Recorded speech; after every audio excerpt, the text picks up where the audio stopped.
more intimidating. Recruitment is now tied to geography.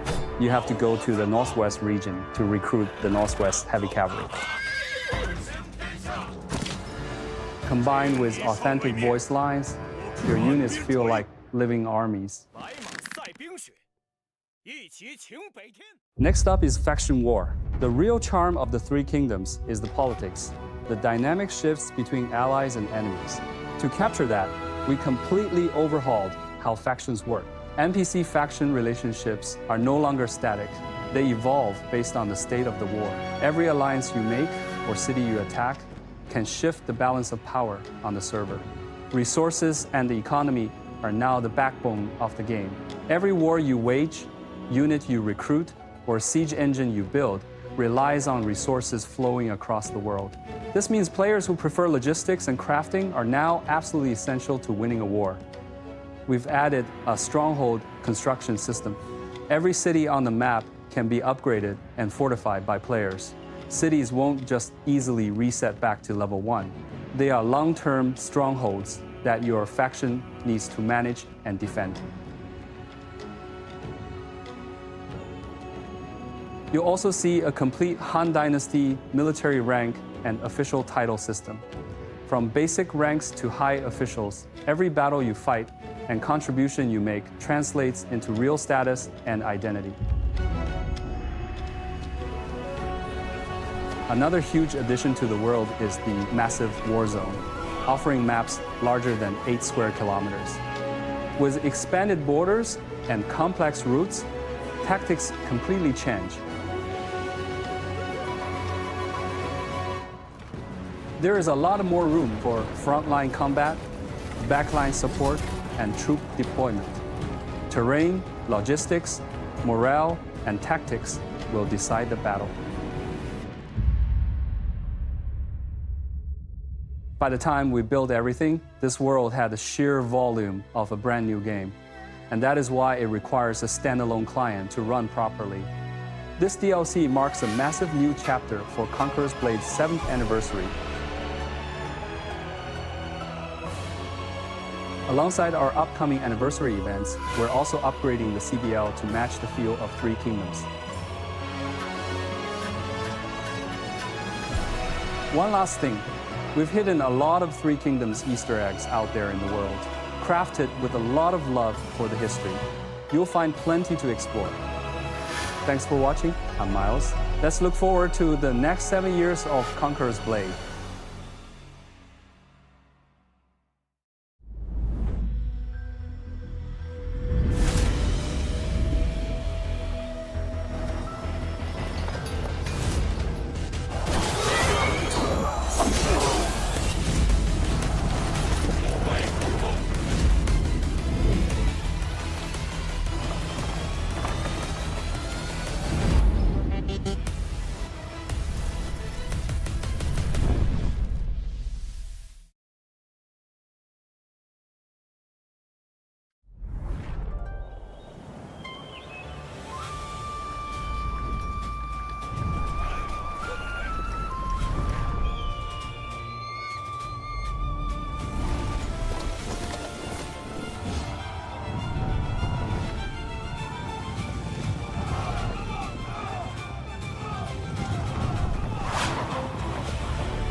Hello and welcome everybody back to Conquerors Blade League, back to the American section, week 3, the group deciding week. This is where we figure out who proceeds onto the elimination and who is unfortunately leaving us for this tournament.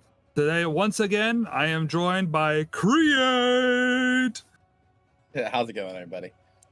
Once again, this is my wonderful co-host. I am once again your host, the Furious D.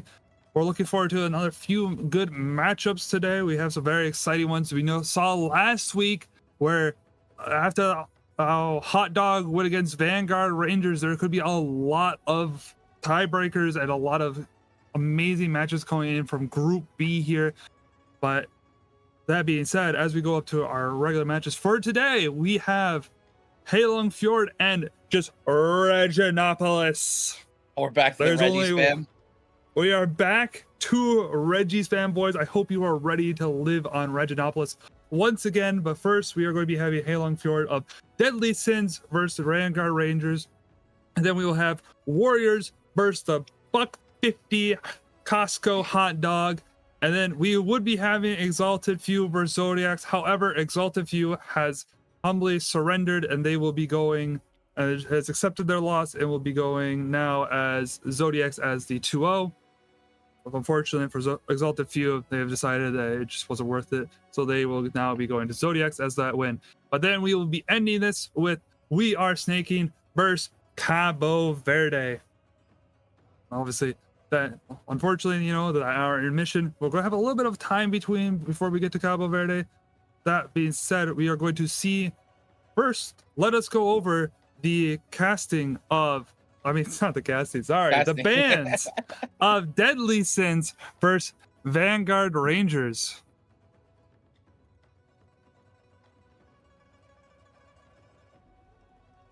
So we have our bands here of Queen's Knight, White Plume Guard, Shenji Grenadier, Lion Roar Crew, Shoots a Dinger, and Claymores with a save of Spartans and Flames on good old Halong Fjord. So you'll see this will be a very exciting matchup here. See exactly what's going on. Sorry, I'm getting distracted here.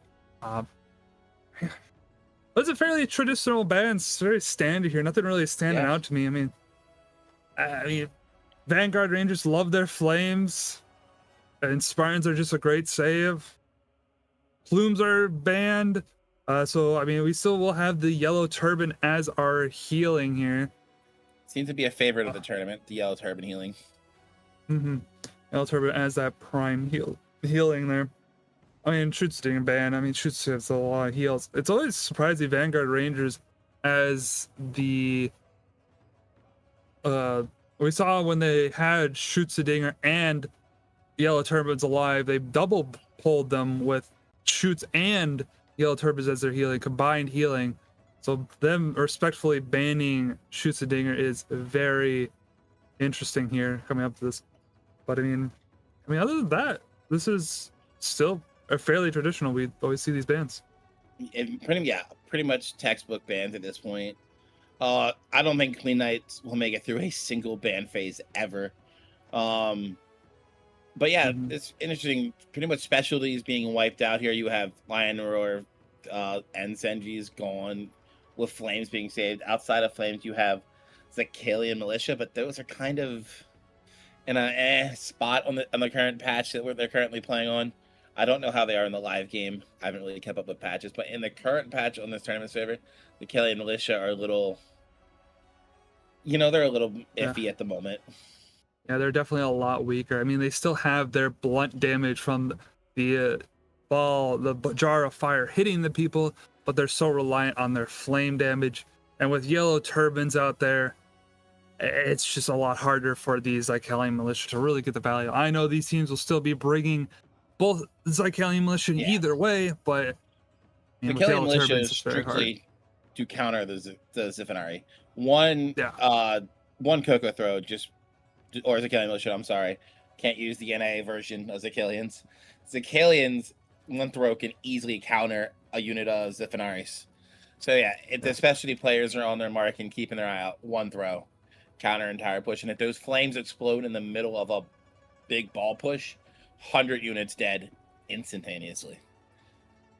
Exactly. So these flame players still have to respect the Zycalian militia a little bit more, you know, with how they play. But other than that, I mean, we're still having a rough time out here. But either way, as we hear from our good old cameraman, we will be going into this lobby very shortly here. Also, while we wait to go in the lobby, we failed to discuss the severity of this game. If Vanguard beats DS, the whole possibility of a three-way tie almost goes out the window. But it could also go in another way, because we can have a three-way tie at 2-1, also as 1-2, depending on how these games go. Because if Vanguard wins, they're 2-1, DS is 2-1.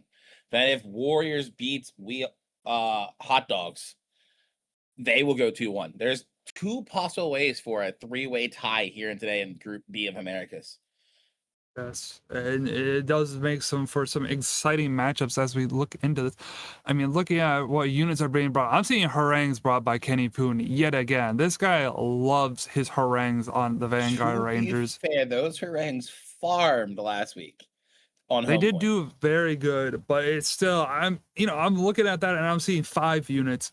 I mean, his harangue had to be juiced up by his specialty play, and I mean, Heilong Fjord does have really good harangue spots, so either way, it could be good, but I just don't know how I feel about 5 units being brought, especially by, I guess a DB makes sense. He's very easy to get in and out of these fights. And he's going to protect his own specials. It's his job to keep his own stuff alive. They're not going to rely on another hero to protect him. He's pretty much told, if you can't keep your specials alive, it's on you. That's your fault. Yeah. It's your own fault if you cannot keep the specialty alive. So, see exactly how this goes. I'm very excited to see exactly what we will be seeing here. Maybe we will see a split, or we'll just go a full-on A push, throw it down mid. You know, we do love to see these throw down mids, but I also wonder if any split push would be coming happen. Nope, we are just straight throwing it down mid A. I mean, almost wonder, is this almost a we're better check? Like, maybe they don't want to show the strategy here. So if they just think they're better, they're just gonna try to walk at them because they don't want to save. I get it, wanting to save strats for the knockout stage. I understand that. You have Zodiacs on the other side, who we just found out are going through 3-0 in their group because they won't be playing Exalted Few today. So maybe if they're like, they don't want to show anything. So this could be we're just going to walk at you and just beat you straight up in skill. Yeah, I mean, it's definitely looking like we're just going to run straight through. A mass units, cav switch. Mass cav? Mass cav. Surely not. And the Phalanx Modal, they don't get through here. What are we? The Treb is too deep. The Treb's too deep. We're just sending cav to... I mean, Vanguard Rangers holds this, right? I just saw Phalanx unbrace. Never mind. Oh my. It's God. Monastic spam, and the monastics just went through. You know the meme of when Hussars arrive? That was when the monastic knights arrive. That is when the monastic knights arrived, and that you just could not stop. They did not have enough anti-cav to tank that much monastics. That is an unreasonable amount of monastics that just kept going through. I'm not gonna lie, when I first pulled it, I thought it was green cav. I also thought it was green cav. I couldn't tell. Yeah, but like the first few cav was like, okay, it's just all dying really quickly, and then the winged monastics arrived and it just plowed through. I mean, I guess you just cannot. It's definitely they needed layers upon layers of anti-cav to stop that. Yeah, there's not enough anti-cav to deal with that. You need to be on the side of that cav. You cannot go straight on into it. Also, Vanguard Rangers defending behind the longhouse, not defending C. I don't necessarily agree with it because it's not like DS is rushing, right? And you have to panic set up. You have time to set up in front of C point here and just stay mobile. Don't give the ground for free. Yeah, I mean, they have so much time here to just do whatever they want. Also, And they you just fired a know, mortar for no reason. Yeah, and you man. now know that DS has 15 sets of monastics. Yeah, like a lot of what they have now. Obviously, you can't plan any more because I guess, you are probably almost handicapped. But if you can hold behind, I guess you can hold behind Boathouse.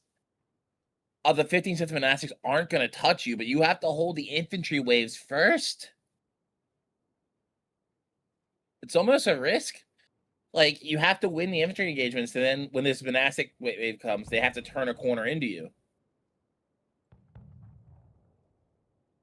But now we're seeing what? 1, 2, 3, 4, 5, 6, 7 sets of Spartans there with yellow turban. And Reapers and Berserkers. Some IPGs. DS is full push comp. It's just a heavy push comp. Yeah, I mean, it's just Spartans. I mean, there's one. Yeah, you sound like crazy. I think there's one Reaper. No, there's 2 Reapers. I mean, some they're just gonna push straight through. I can never tell with the icons. Yeah, icons are very hard to tell. I mean, this is going to be very hard for Vanguard Rangers to hold here. Spartan a little bit caught snaking there. Doesn't look like Vanguard Rangers is ever going to leave their pocket though. I don't know. I don't really like this from Vanguard Rangers. But almost to me, it feels like Vanguard is playing afraid. They're not playing confident gameplay. Like we saw them play last week against We Are Snaking. No, Hot Dogs. They played confident. Now it's almost like we're scared to push forward. We saw last week Vanguard taking aggressive fights. This week it's like almost like they're trying so hard to force to play the clock. Yeah, I just don't really like this kind of play style from Vanguard Rangers. It's just so passive, so scared.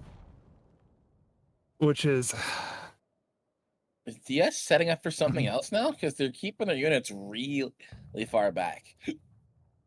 Well, I don't want to get mortared, you know. We're all scared of the... I mean, Vanguard has used a lot of these mortar shots, and I don't think these mortar shots are hitting anything.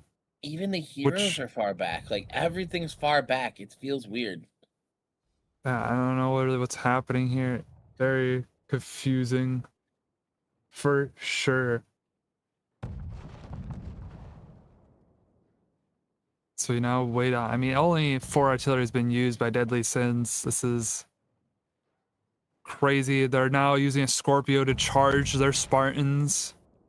These Spartans will be juiced up and ready to walk once they get up there. The good old Zealot strat. Our Zealots are charging. I mean, our Spartans are charging. And yeah, we're just still waiting. This isn't really much of an artillery phase here. Vanguard Rangers has placed more artillery than Deadly Sins. Here comes the push. I would assume we're gonna be aggressive straight up the hill here. If you're DS, I almost forgot their name.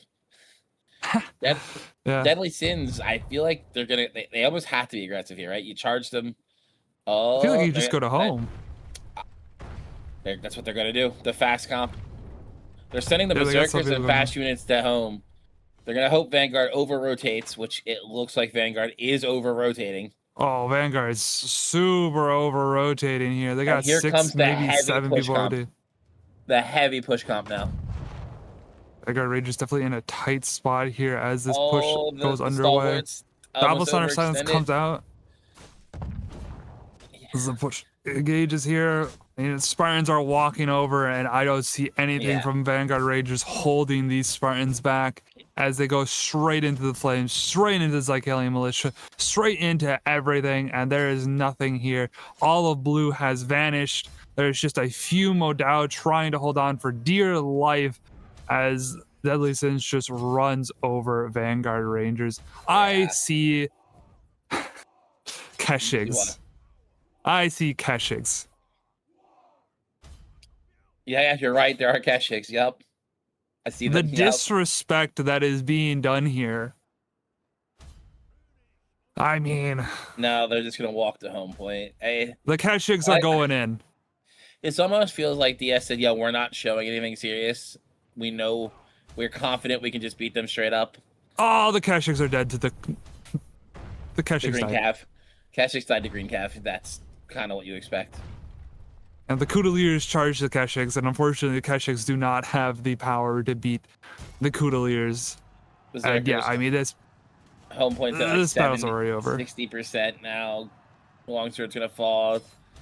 The Longsword's holding on for dear life, but 75, 8, about 80. It looks like they've been told not to get 90, onto this point. 95. As Vanguard Rangers will go down here, and Deadly Sins will be 1-0 here. I mean, already going into this, I mean, let's go over the MVPs here. This was a fast match, so our MVP on the DS side, it would be Savage. He is the MVP and the MVS, most valuable assist points, so doing a little bit of helping the team with support, and then just being an MVP as well. We'll go down to we'll just go down the list of Gyato as our other MVP, a 317. The top, there we go, 31754. Spear player. I mean, yeah, this was run through 81,000 hero damage, 80,000 damage taken. And we'll go down one more to Chu as our 1011, 69 unit kills.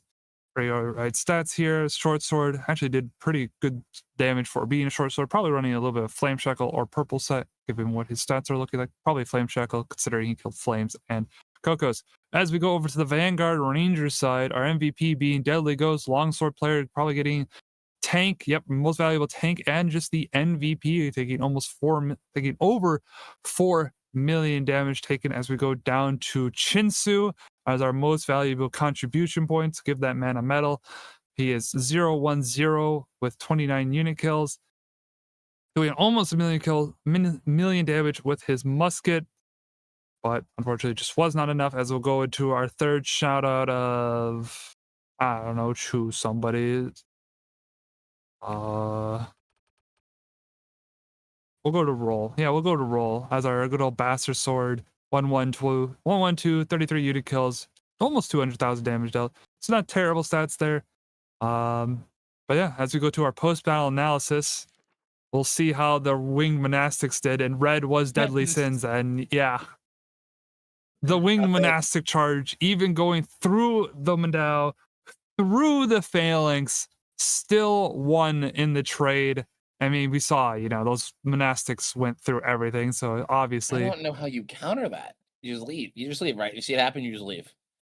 Yeah, you just see it happening. You get to the side so they can't get a charge, because that's really what happened. Is these monastics, I mean, that's a long wind-up charge for them. They got their long charge, you're right. Yeah, they did step back inside of A. They might have been fine. Yeah, this is just Vanguard Rangers walking forward, thinking this would be a normal attack. And this was anything but a normal attack here. Vanguard only be able to kill 5. And to 29, I mean, that's a 24 kill difference. It's just, I mean, what can really be more said here? It was, quite honestly, a stomp as we now go into Vanguard Rangers attack. And really, what can Vanguard Rangers even do here? Right? It was such a massive difference in skill that was shown here. I mean, really, I think they needed the blue Hawachas. Yeah. The blue Hawachas definitely have done it, yeah. The blue Hawachas, you just set up like 10 of them down that street. They start firing, and those monastics can't do anything because they're getting shot by a blue Hawacha. If you're being serious, blue cannons would have stopped their charges. Blue cannons would have stopped it. But if we're being serious, but yeah. But that is like, you're never prepared for. I think that was 10 monastics charging. Like, who's ever going to expect 10 monastics charging? No, you have 2 Modao. I think they had 2 phalanx, maybe just 1 phalanx. I mean, that's just enough anti-cav to deal with any normal amount of cav. But as we saw, this was not a normal. This was anything but normal. So,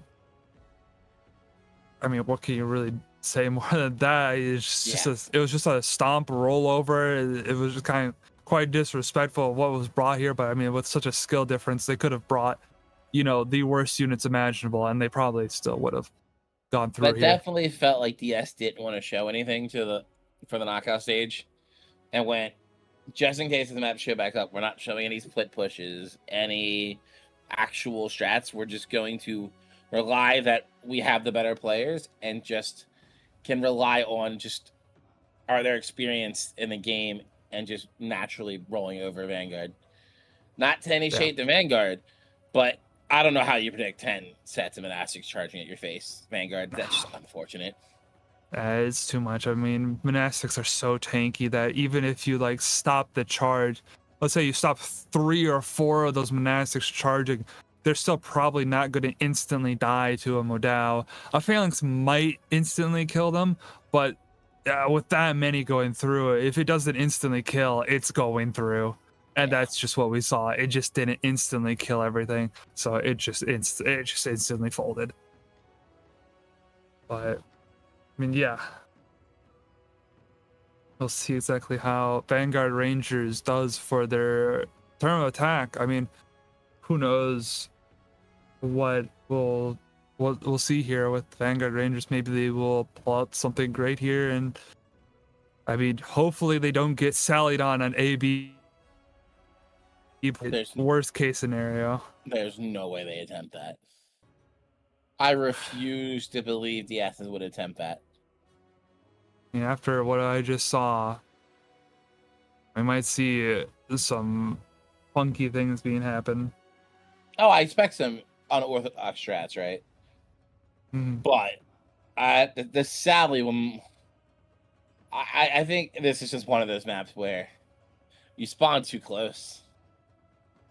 Yeah, you do spawn very close, so it's very easy to deal with these. And if you go out one side, they could just full respawn the other and be on the other point before you could get there.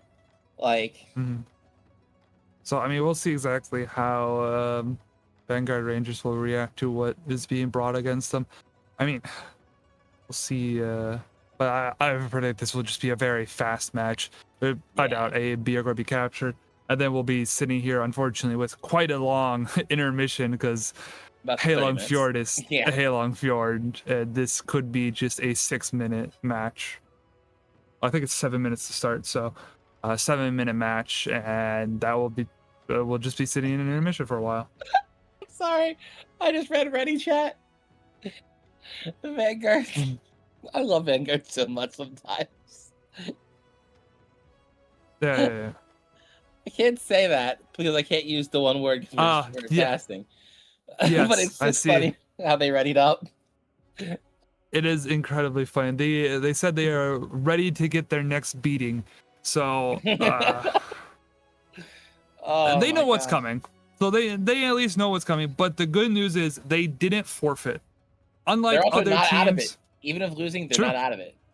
They're not out of it. If they lose, they turn into the biggest Costco hot dog fans of the tournament, and then they need to hope the tiebreakers go in their way. I mean, yeah, this is.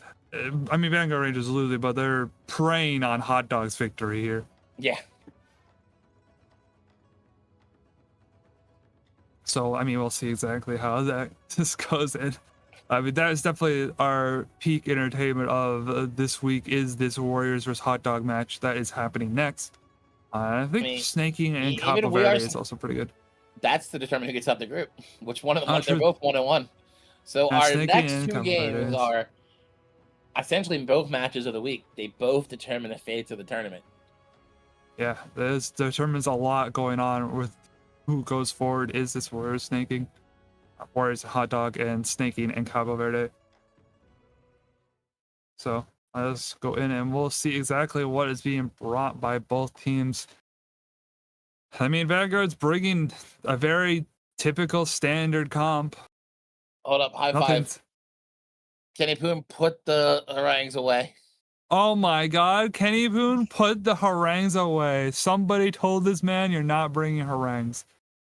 But this is like the exact same comp he ran before. Blue Hawacha's come out, baby. Blue Hawacha, Pee-wee! You better place the Blue Hawacha. That will carry. Don't worry about anything else. We all know this Blue Hawacha will win the game for them. I hope Pee-wee places this Blue Hawacha down. Let me tell you, game-changing artillery piece. Remember, guys, your next territory war, your shot caller asks for rockets. No, place Blue Hawacha. Tell them I sent you. Hawacha. Tell them the America's CBL team has sent you to place Blue Hawachas for every single one of your fights. And then please I mean, these are looking shots of you doing it. Yeah, Please send us screenshots. This looks like standard comps. Doesn't look like we're going to see anything funny this time. Nothing funny. It looks like yes, no's. They're just gonna hold A, B. Oh.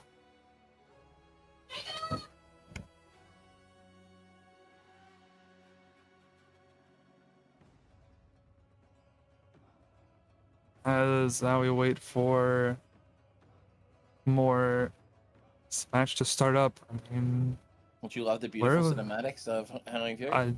I love this river. Once again, it looks like it's raining. It's not. We always play on clear weather, unless someone really hates somebody else and decides it's snowing. Also, some of the tournaments allow weather. True, but not for official tournaments. Official tournaments are sunny weather. Clear skies, boys. No clear skies.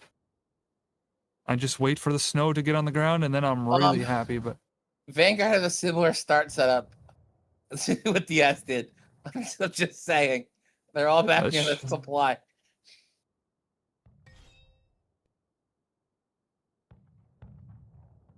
Oh, we have a split going on B. The A force is just not moving from that supply, though.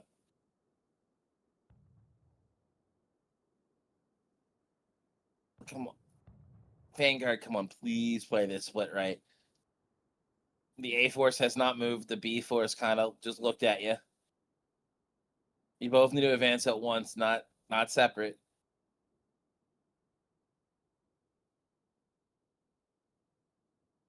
I gotta play this correctly here. You do not want to see any misplays be happening here, especially for such a. Okay, the breach is done on A. Yeah, breach is done. Okay. The muskets are no longer positioned to kill the flames. Would love to see the DS muskets up on the wall right now. Mm-hmm. And the B fight is well, no. Vanguard is just sitting. Smart. Just time to sit. DS is also sitting for now. They're just kind of looking at each other. If we stare at each other lovingly enough, surely something will happen. Blackwing is rotating on over with his Iron Reapers. Deja vu. And now here comes Vanguard's push on A point. Well, Spartans are getting absolutely surrounded, and they're gone. The Spartans got eaten on B point from DS. Vanguard looks like they're going to take advantage on that right-hand side fight. Now here comes the main push in for Vanguard in on this A point here. Vanguard's going to sit, wait. They're going to slowly push forward. The Flames are going to miss absolutely everything, it looks like, on that 2 push. Now Vanguard's still going to try to come out. Double Silence comes out by Vanguard Rangers, though. Massive silence. As now but the Tiger Leopard comes into the back of Deadly Sins. It doesn't look like any single person realized what was happening.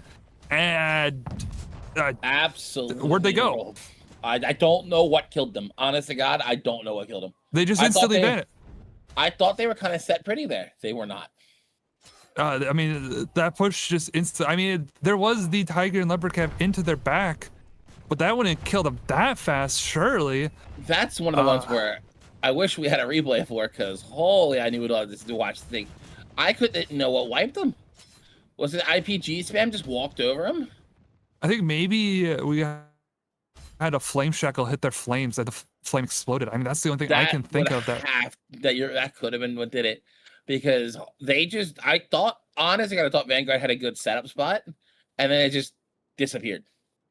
It just instantly vanished. It was all gone. It was like, what happened here? So I'm thinking there might have been like just a very good fire hit tick on the Vanguard's flames, and it just went kaboom, and everything of Vanguard's just instantly vanished.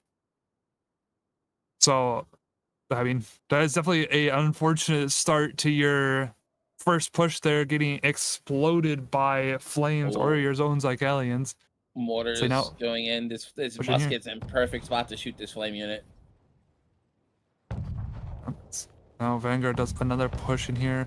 They're quite regrouped. The flames. Here we go. Once again, the flames are right in the middle of the blob. Does Blackwing see them here? Oh, they're open. They're in the open now. If Blackwing, Blackwing.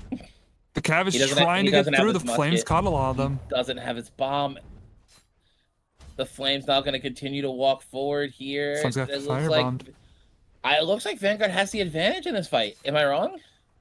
I mean, Vanguard is looking very good here. I think I just saw a firebomb go onto these flames twice, but they didn't explode. And now Deadly Sins flames there are it goes. firing. Yeah, the flames are firing. Yep.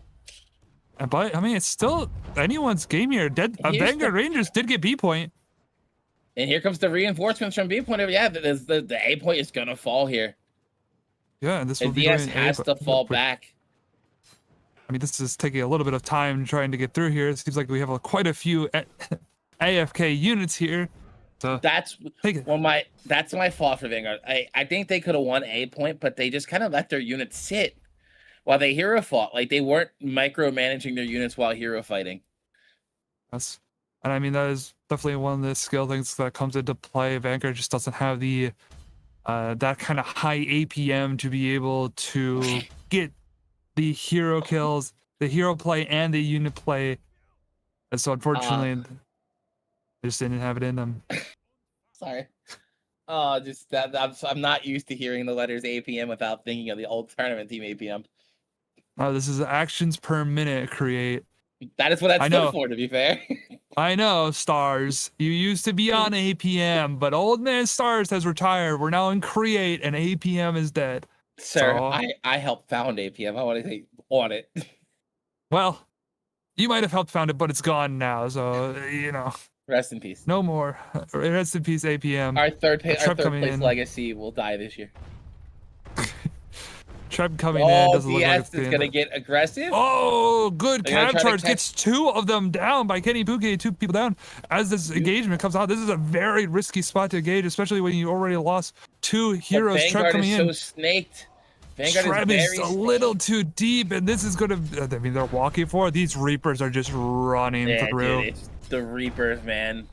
The strong, DS had such a strong front line, even losing those 2 heroes to that Coot charge right off the rip. It's just, their front line is so strong. These shields There's and so Spartans much just walking beef in forward. there. Spartans, Modao, and Reapers. There's such high defenses, so much damage reduction. They didn't even need a Claymore for more damage reduction. They're just able to run through and not have any worries. That being said, there's now been 3 fights. Let's get a tab check, see what the deaths are at. Already one of Vanguard Rangers is out. That's their shot caller too. Went down the list here, but it's only 1 person down. Quite a few people on their last life. But Deadly Ghost is out. I've never run out of lives in one of these. Did they get an overhead? No. You do not get overhead. Actually, I think you can still press Z. I think you get, yeah, you can still press Z. You just kind of spectate someone. It's kind of like you're a death cam. Okay, so I mean, Deadly Ghost now technically gets overhead as a shot caller. Will that make any difference? I don't have the units left to push into this. They're down 300, down 200 tier 5s, 50 tier 4s, and almost 100 tier 3s. It's gonna be rough. Yeah, I mean, pushing it's going to be very hard, especially considering we saw Deadly Sins. Remaining units are those Spartans and those Reapers, which is such a heavy comp that it's very hard to push into it. Yeah. So we'll see exactly how Vanguard Rangers performs here. It does look like they are maybe going to position for a B side push instead of an A side push, realizing maybe they don't want to push to that gate again. Even though that spot has like a very good for Trebs, I guess they are just wanting more over here instead. Closer to the display, get another double bull in. So, see exactly how this goes. So we wait for Vanguard Rage to set up. I mean, Vanguard has 23 artillery pieces, and I don't think we have seen the legendary Blue Hawacha be placed here. That's definitely one of the reasons they could be losing. Yeah, they're not placing the Blue Hawacha. If he plays the Blue Hawacha, I think we would have seen a little bit different plays come out here, but, you know. I'm just saying, DS would change my whole opinion on them if they placed the Blue Hawacha. Come on, DS. True. Yeah, place these Blue Hawachas. Come on, man. That being said, they do place a Culverin and a Ballista trying to snipe out Vanguard Rangers heroes here. We'll see exactly if we'll see if they get any kills. Treb coming in, so both those artillery will be going down probably to this Treb as we wait for the 1, 2. Come on. 3rd one gets 2. Good job, Trebuchet. Proud of you. And there's probably Vanguard is so snaked again. are incredibly snaked as they slowly push forward here. Getting a little bit of musket poke, a little bit of mortar poke as well. Since it's going to be giving this space as much as possible. And now Vanguard Rages is up here, and where will they go? They're gonna fight him on the C point here, but if Vanguard's smart, just trap him. Sit and trap. They just sit and trap. We don't have to put. And we're pushing down. With no trap yet, still no. Come on. So wait for the trap, guys. Four traps, 3 traps. There we go. That's a good trap there. Yep. So as we see the push coming in, it's beautiful trebuchet now, beautiful trap. Minute and 48 seconds still to get this point. Damage. But Dachi is in the middle. There's a short sword here. I don't know if he's flame shackle. He might have blew up the flames again. Yeah, Deadly Sins they disappeared again. Yeah, it's gone. We need to check the short sword players from DS. How many flame kills do they have? Because they're just Deadly Sins. I think that's the second time at least their flames have gotten exploded. I would assume because units just disappeared again. Yeah, everything just kind of. There's a fight happening there, and just everything's gone. I mean, I get it. We're running Reapers, and like Reapers do a really good job going through things, but they don't go through things that fast, unless some massive misplays are happening here. Maybe it was a massive misplay. Slow unit, attacking unit. That's why you need a beefy frontline with them for them to be able to just do their damage. Like it's definitely has to the be. Vipers. And if it's not the flames, I don't know what it was. Yeah, I don't know. These fights were just so quickly over. It's kind of hard to tell exactly what happened here. As we wait for the final executions to be had, the Sally does in fact come out. I mean, Vanguard Rangers was able to get A and B, so great job on them for able to get those 2 points here. But unfortunately, you need to capture home to get a win, and they will not be able to get to that home point. The best they can do is A and B, as they now go back to the drawing board and are now becoming Hot Dog's biggest fan. Hopefully, providing the supply train. You know, they have the farm raised grass-fed cattle, and they got the pristine butcher being had here. As we go to our MVPs. Chalao on the Vanguard Rangers is our MVP and most valuable tank, doing a double medal there, taking 3.3, 4.7 damage taken by our short sword player, doing a wonderful job taking as much damage as possible. As we go down, we'll go to Kenny Poon, our dual blades there, 2, 3, and 4 with 82 unit kills, doing a pretty good job for a dual blades player. Doesn't look like he hit many units with this hero, but looks like he was hunting for heroes to kill with 101,000 damage, 2 heroes. And then we'll go to it's kind of the cameraman and choose a person. Just choose the one, whoever you like. Deadly Omen. I believe this is their Deadly Ghost is their shot caller, but Deadly Omen is another good player. 032, 51 unit kills. Bastard Sword doing 221,000 damage. Not too bad of damage dealt by hero or his units or damage taken. Pretty good there. As we go to the Deadly Sin side. Well, Deadly Sin side MVP Archidon. Almost 1 million damage dealt by his hero. Trade shot by him. Taking very little damage by himself. As we go down to Runaway as our most valuable contribution points. Here's our medal for a contribution. Probably did some supply blocking or some other things like that. 108,000 hero damage with 300 damage taken. Pretty all right there. As Blackwing as our most valuable support. Give it up for this man. Musket player doing 440,000 damage dealt.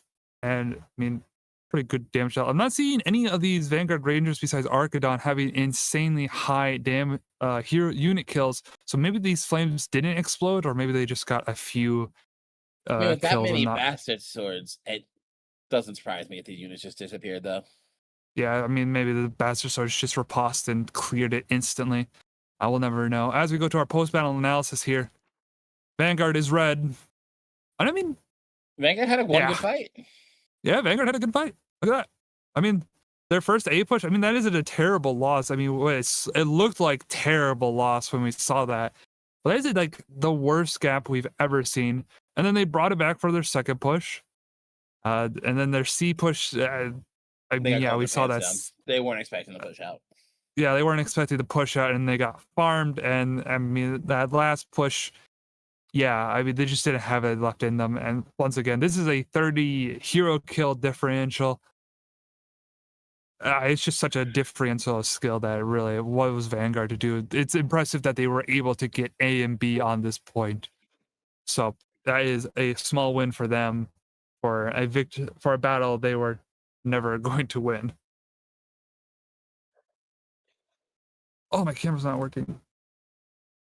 Dang. Okay. There we go.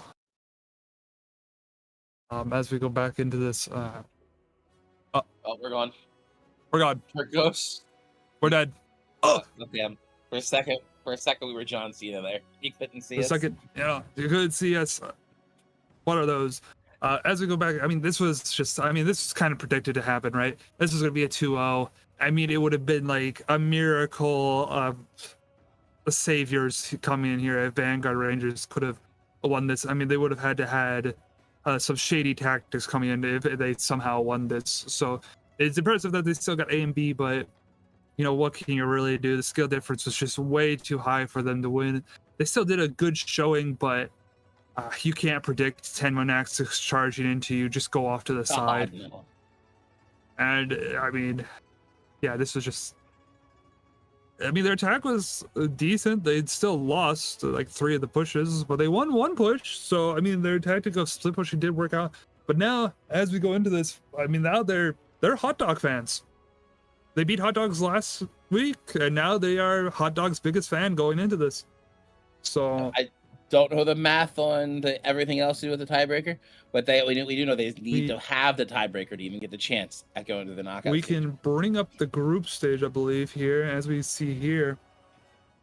I mean, this is exactly what we love to see here.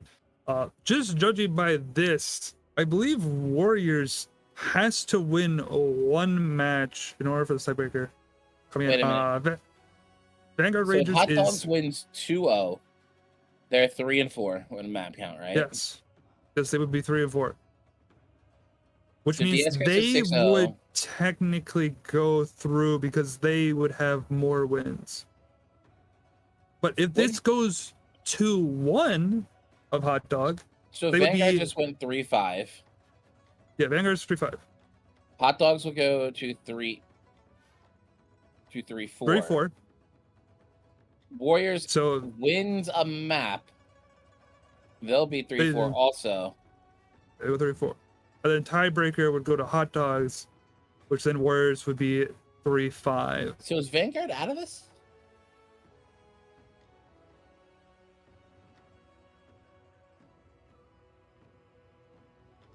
Two 0 wins count more. So yeah, Okay, Vanguard yeah. And is Hot Dogs. official- Yeah. So yeah, Vanguard's Vanguard officially is out. eliminated, unfortunately, good ladies and gentlemen. Still can Yeah, have the so- 3-way tie, but Vanguard will not get through, even though the 3-way tie. So next match actually determines this. Yeah, so if Hot Dogs 2-0s here, they will go through. But if they go 2-1, I think this would be Warriors- No, it would Warriors is be also 3-5, and then the Warriors would also be 3-5. So that would be tiebreaker coming down to hero kills, I believe. No. Oh yeah, be head-to-head matchup first. So yeah, winner of next map goes through. With those two. All right, so Head-to-head I mean, matchups, that's- first tiebreaker. okay, there we go. We have our answers from good old So our the cameraman next knows two- everything. So yeah, shout out to our cameraman, tournament organizer, whatever you want to call him. On the flip side, CV and We Are Snaking also winner goes through. So Yes. these groups are still up in the air. DS, Zodiac, congrats on your first places in your groups. We'll see you guys next week in the knockout stage. Now, 4 teams, 2 spots. Is what we come down to in our next 2 series. And I mean, it could go either way. I mean, Hot Dogs has been getting kind of walked over at quite a few of these matchups here, but I mean, surely they don't go they don't go to a field battle and lose again here. That would be very embarrassing. And this is still Hot Dogs, you know, that has Yada in it, and Yada used to be the liege, is the liege of Warriors. So is a little bit of a grudge match there as well. So yep. Warriors gets the chance here to tell their liege, you chose not to play with us, and we sent you home. Yeah, so I mean, this will be going to be a very exciting matchup. That being said, here there is 19 minutes before we get into this matchup. I believe we will be sitting in probably for a 50.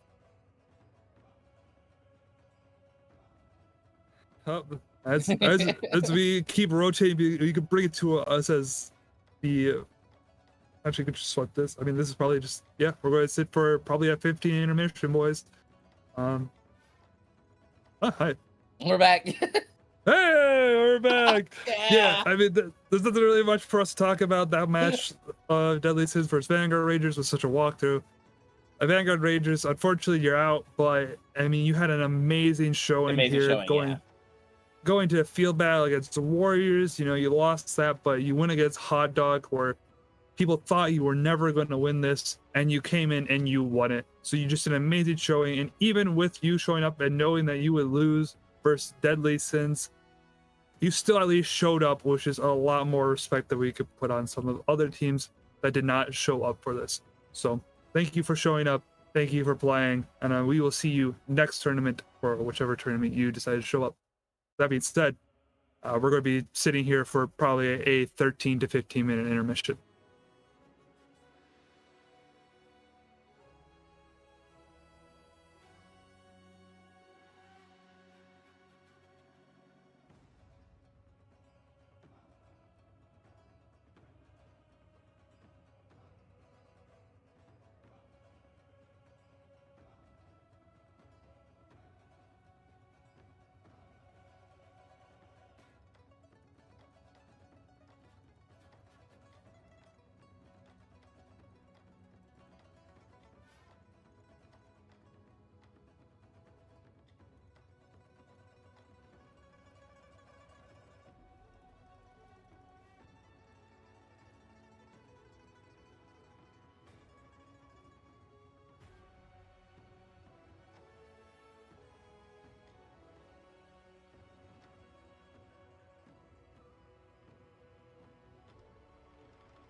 Welcome back, everybody, from our little intermission there.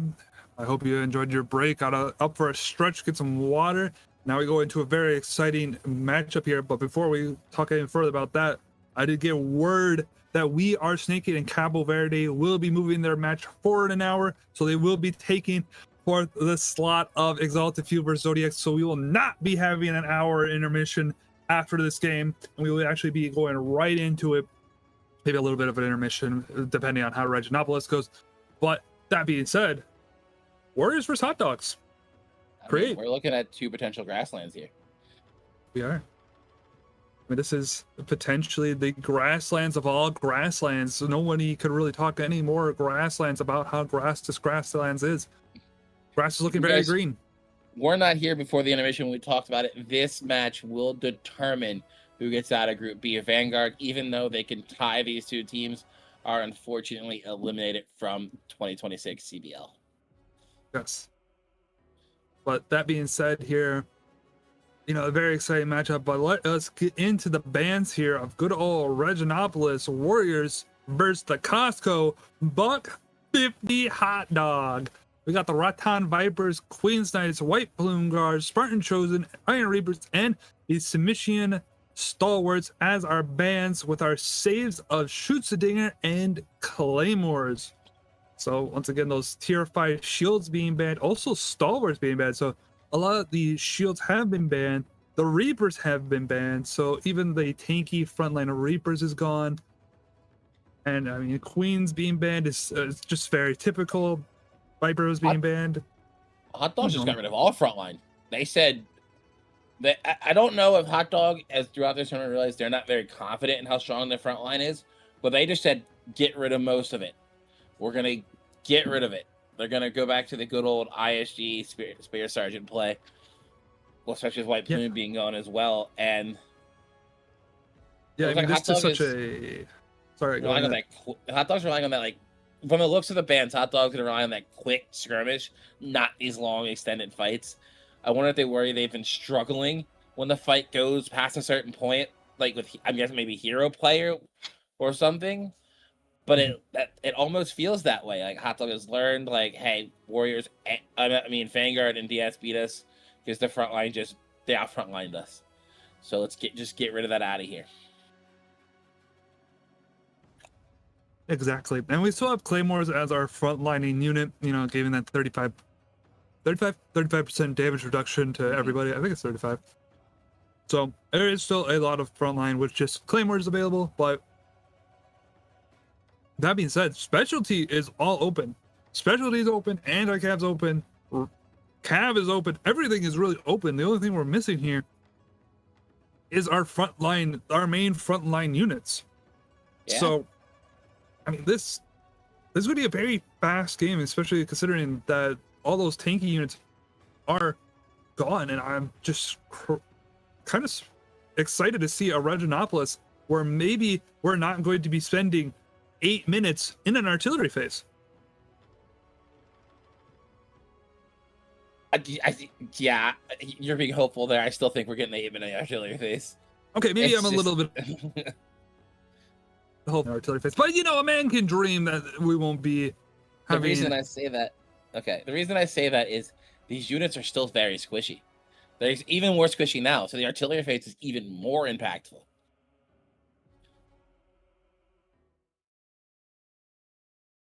As we go into this, units. Unit compositions. I mean, fairly standard. I'm seeing Silidars being brought instead. I mean, Silidars kind of fill the same role of Reapers. They are that slow forward-moving unit. Definitely don't fill the job as good as Reapers. Silidars are way better at holding a spot where Hot Dogs. These Silidars all year long, all time long. Warriors love these Silidars, and I'm a fan of Silidars. I love Silidars as a unit. They're bringing 4 Silidars, and honestly, I think this unit's going to do wonders, especially with Reapers being gone. However, on the Hot Dog side, Zweihanders. Yes, but look at the starting units on Hot Dog. Very interesting choices is the best way to put it. Off the top of my head. Yeah, that's definitely interesting. We're not going to see some silly Sally, are we?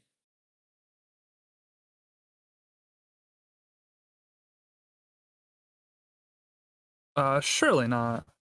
So almost outside of the bottom four, it's all almost I won't say throwaway units, but there's a lot of blue there and green.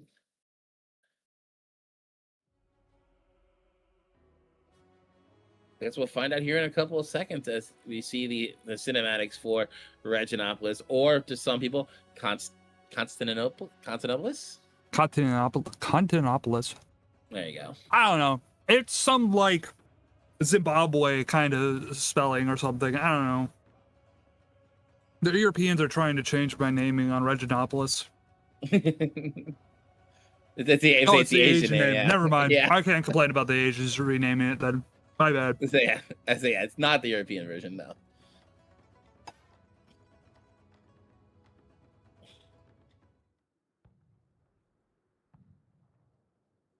Nothing funny look like it's gonna happen here. It looks like we see all the heroes headed back to the supply point, gonna head back onto that C point. Wait a minute, Sally. I see a Sally. We're going out. Cap has been pulled. Does I Warriors said their units see looked it? funny. The units look too awkward and weird.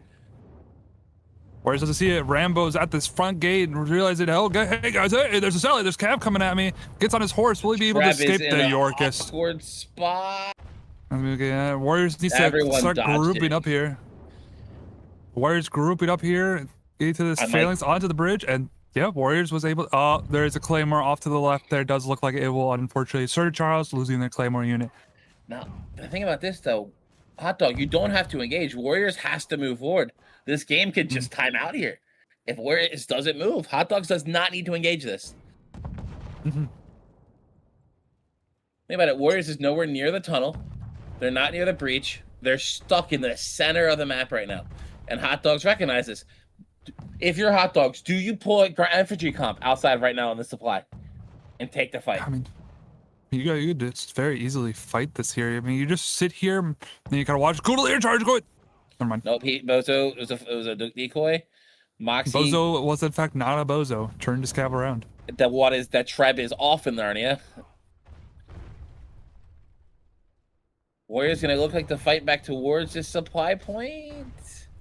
Hot Dogs is playing this beautifully. They're just not giving Warriors anything. As all this happens, the time is just ticking down more and more. Coodalier charging. Charge is gonna get through. Get two. That is huge. Another Coodalier in the back. Warriors is getting Cav surrounded by Cav here. They have the modality now brace, so they will be stopping a lot of this from ever happening again. But I think the damage has already been done. There's Claymores and Berserkers into the back of Warriors, and we see them just slowly falling one after the other. And that'll be Warriors fully wiped. Does Hot Dogs pull back or do they pull again? Do you pull back or do you pull? It looks like they're pulling back. You pull back. Smart move. Very smart move.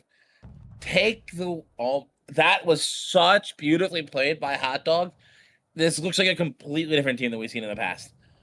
Hot Dog played that textbook Sally.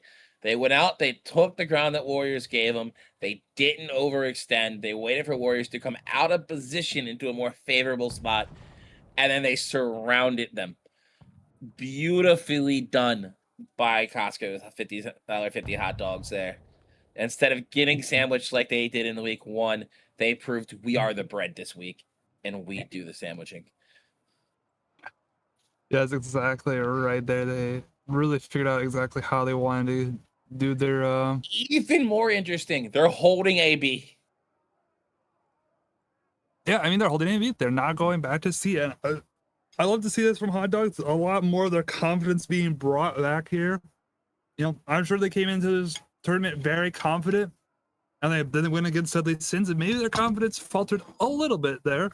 And then they went against Vanguard Rangers, lost there, and I'm sure their confidence went down. But they were like, we're against Warriors. We are not losing this battle.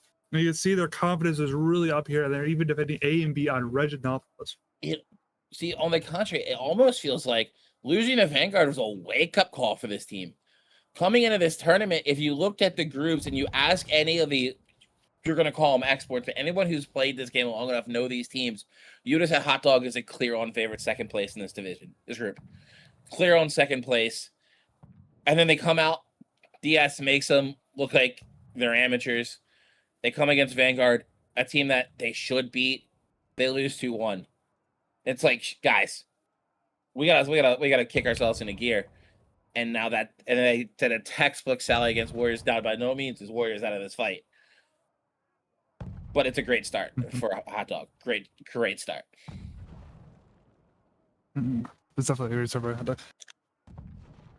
Hold on, I gotta readjust my same spot. And I mean, Hot Dog looking like they might want to sally again. They have a few people out, just out and about in front there, just kind of outside the gate. Got a little bit of a Coutelier charge there. I wonder if he got anything with that. I hope he did. You know, I'm hoping the best for that Warriors player, but probably not.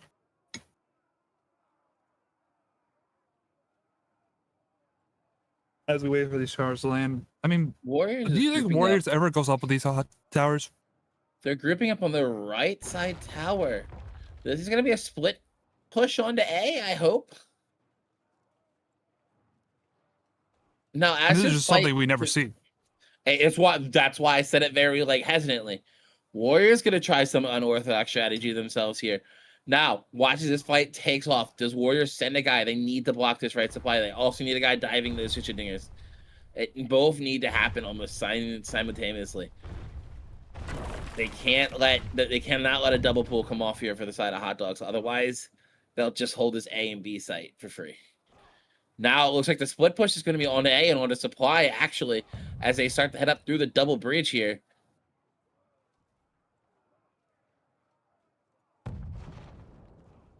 Warriors setting up the gap. Oh, it's like a 5-10 split here. Coco's alone in the Zakali and Militia, I'm sorry, alone in the tower. I wonder where did they have a sneaky spot over there they can throw for free without moving them down the staircase. You can go on top of that tower and throw, but it's kind of hard. Down. And okay, they're moving on the tower. Okay, we're gonna go. I think you just go on the breach here and fire, but. And here comes a fight here. The supply is being blocked. Here's the main fight gonna come down the A stairs, and it looks like the supply fight just gonna. Double Silence comes out. Double Silence, the heal for the shoots and dingers coming through. Warriors slowly pushing through. It looks like on the A point, Warriors like they're winning. At the first initial look, looks like they're losing the supply fight, but never mind, they're losing to both fights. I'm going to take that back. It looked so good off the start of that fight, and then it just fell apart. Good engagement. It just looks like they just didn't get in and interrupt these phalanx. No one jumped behind. Yeah, I mean, the Warriors just was not able to deal with the Hot Dog phalanx, these phalanx. You know, while they are anti-cav, also are very strong dealing into infantry. That 1-1B micro does amazing things. Oh, if you could properly 1-1B, changes to phalanx unit entirely. But another thing I saw there, that right there to me also looked like the difference between Suture Dingers and Yellow Turbans. Yellow Turbans, that quick burst heal. Suture Dingers heal ticks for almost the entire fight. Mm-hmm. Yeah, I mean, Suture Dingers definitely. And look at the T5 difference. Yeah. That is almost an uphill climb that's impossible for Warriors with 4 minutes on the clock. Yeah, this is looking very dire for Warriors. They're going to have to do one more good push here. But honestly, I don't know how good of a push they're going to be able to have here with that much of a difference of tier 5 units. Looking like their tier 5s are these Silidars and a Tiger and Leopard cab. So not exactly what you want as your tier 5 unit cab, as your tier 5 carry units. Silidars can carry, but they like being pushed into rather than pushing into. A Tiger Leopard Cav can definitely get some very good wipes. We've seen how good this Cav can be, but I don't know if it'll be enough going into Hot Dog. I mean, Warriors now setting up a little bit of an artillery phase here, but I don't think they really have the time to be doing an artillery phase, especially this spread out of an artillery phase.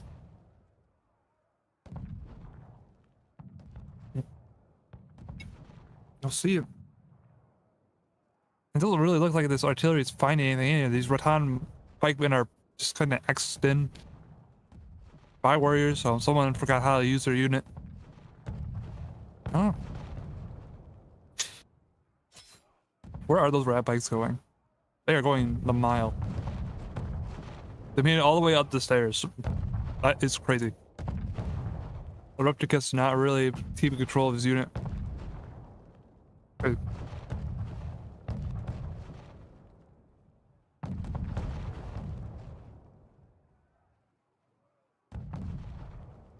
As we wait a little bit longer, I mean, warriors again.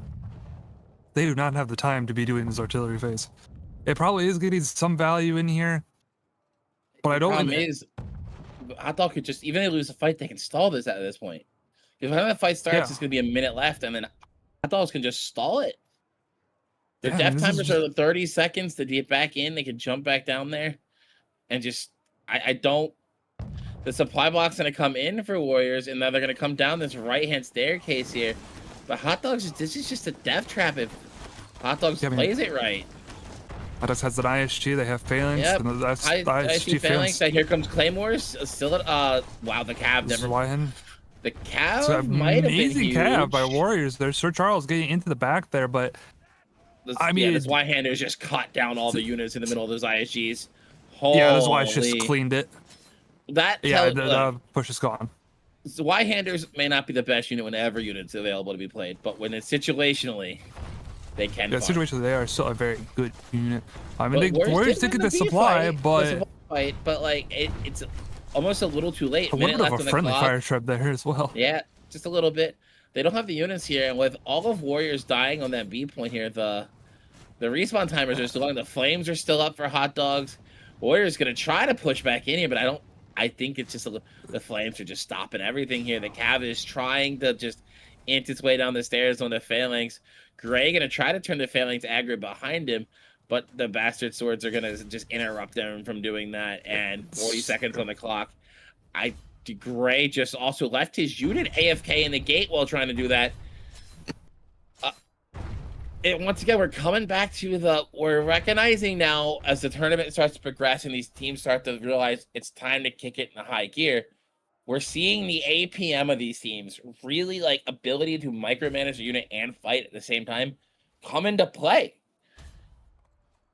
Which is which for a lot of the players, if you're new watching the stream, that is the real big skill gap in this game. Are you able to use your hero and your unit at the same time and be successful at both? That is what doesn't know how to use Tiger and Leopard Cap. Sorry. And then here's let's say, but that's what makes the difference between your lower tier, mid tier, and your high tier players. It's that overall ability to do everything this game has together cohesively, not being good at one specific thing. Yes, and as we go through this, so let's go over our MVPs. Warriors MVP Rambo 022 112 unit kills, doing a very kill by him. Doesn't look like he got any Zycalians or flames, even though he is a musket doing 443,000 hero damage. Still very good. Definitely trying to carry the Warriors name there. As we go down to Warrior Lockout, our most valuable tank, taking almost basically 4.5 million damage. Taking an amazing job by him. As we'll go to Warriors tweaked in this. Our Bastard Sword at about 023. I believe he is the shot caller of a Warriors team. 60 unit kills.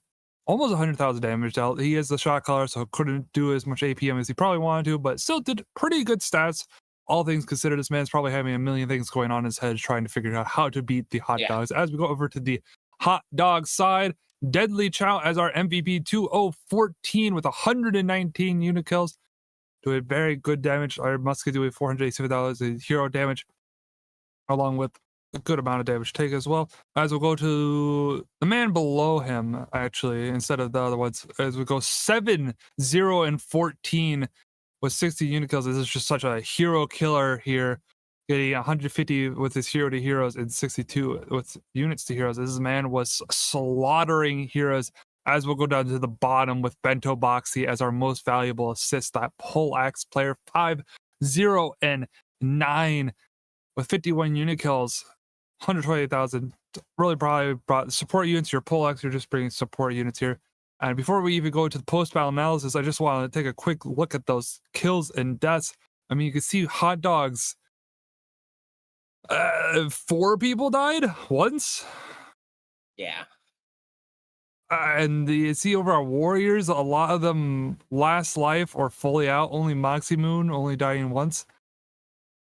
Yikes. As we go to our post-battle analysis here, Warriors is red. I mean, the fights were even. It's just. Yeah, the fights are even. Warriors lost quite a bit on that Sally. That Sally is what really was the ultimate decider here.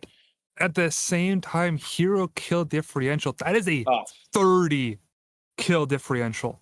If anyone has heard me cast tournaments in the past, I always say you cannot win games without killing heroes. That title right there usually determines every single game. Yeah. You have 45 deaths in total. Everybody, you know, could die 3 times.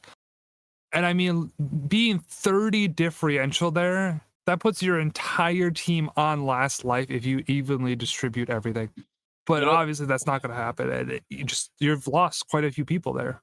Going back to the second fight there, as they came down that staircase to A, remember how I said Warriors looked good off the start? I now know what happened. Their heroes died out. So the pressure stopped. I think Warriors could have won some of those fights if they just didn't die so fast as heroes. Their hero play is what looks like it really let them down here. It wasn't their unit play. It almost looks like it was their hero play. The Warriors just was not able to do the hero play and the unit play, able to keep up with Hot Dogs. Switch back to our cameras. I mean, that's really what it comes down to. I mean, Warriors just didn't have it in to do their micro. I mean, that's understandable. Warriors is, you know, they have been around for a while, but they're not this high APM team. They are a very good mid-division, lower to mid-division team, and they perform really well in those scenarios. But when you get into this more high division, like high caliber gameplay, they're going to struggle a bit. They don't really have it in them to do these high APM movements of keeping their hero active and their unit active, and also keep with all this positioning sense that comes into how these games are played. I mean, we kind of saw how it went to the Sally. I mean, they came out, they saw the Sally, they grouped up. Yeah, they lost 1 Claymore in there, whatever. But as that Sally progressed, they walked forward because they realized they needed to do something, but they went to the Sally and they just got sniped by Cap. Honestly, on that Sally, they started walking towards that tunnel. I'd have loved to see them just, as a group, walked into the tunnel. The Cap couldn't have touched them. They could have went inside the building, inside the map, where Cav is a little less advantageous. If anything they would have done in that moment, they would have forced Hot Dog back inside the wall, and then you could come back out. If anything it did was force Hot Dog back inside. But they chose to try to take the fight on the supply point. I understand why the shot caller made that decision on the point, because he was worried about the double pull. But unfortunately, you fought them where they wanted to fight in the open field. That and your Trebs were off the mark. I hate to say it. Yeah, that's another thing to say. I mean, Warriors, Trebs, I mean, you're fighting in a field battle way outside your fief. Your Trebs should be doing so much damage here. I mean, we saw that fight. I mean, I don't think I really even saw Trebs landing near the blob. That is how bad the Trebs were done. Someone needs to be definitely training on these Trebs. These should have been like the easiest Trebs to hit ever, but I mean, they just weren't hitting them. So definitely need to work on that. I mean, I think Warriors has been sallied on quite a bunch now. Yeah.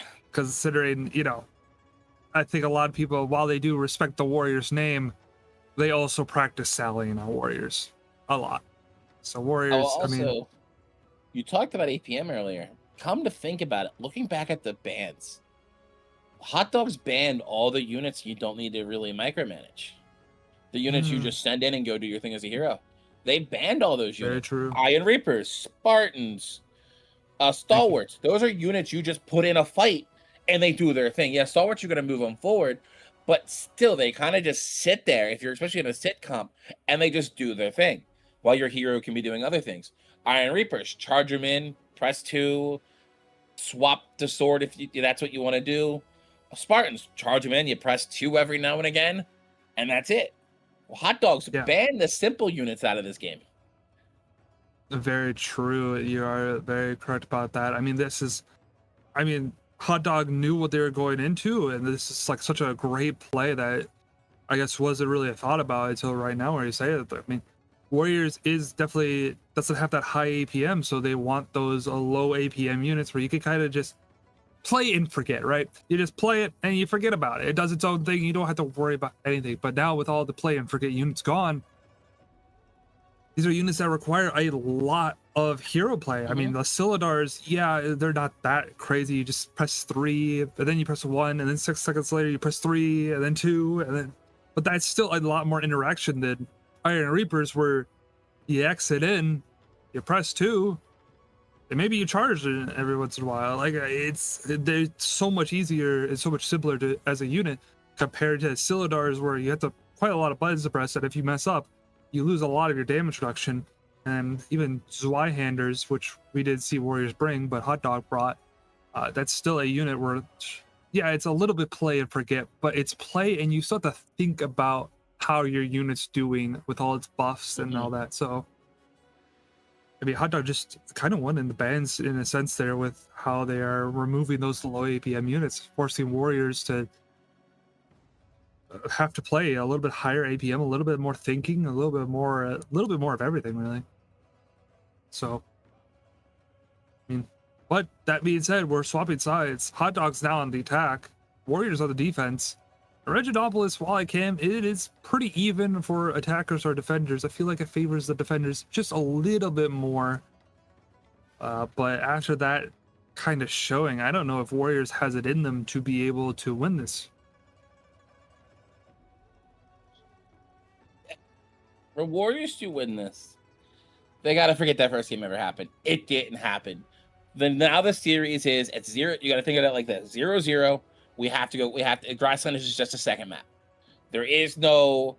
We just got steamrolled on a map where you're supposed to get AB in for free. We didn't even touch AB. We didn't get it. You don't think about that. You go into this. You now have to defend this map. Stick to your game plan and hope it's enough. Hopefully, what you prepared for this map was enough from the start, because there's nothing you're going to do now that's drastically changing that's going to fix this series. It's hope what you had prepared was the strategy to beat these guys. Well, you practice, hopefully you practiced all week long, or as much as you physically could, and continue with that. If changing things now causes the unknown, and now your players will panic. Let's be like, I love you, Warriors, but you got to stick to your guns, what you practice, because you do have newer players to the tournament scene. They're going to panic. They just got beaten pretty badly. Now we just got to reset and focus. Yeah, refocus up, relearn. I mean, we got to stick to our plan here. You can't have this loss get to our mental, but that's really how you just snowball. And I mean, hopefully this doesn't shake them too much and they actually get a very good defense in here. We do have the ready check by Hot Dog, so we'll be going in once we get the Warriors ready check. I mean, so far this looks like Hot Dog could bring it back. And I mean, if they 2-0, I believe that is them actually going on further. And this looked like Hot Dog was, in a really bad spot and maybe not going forward here. But if Hot Dog 2-0s, they're going forward.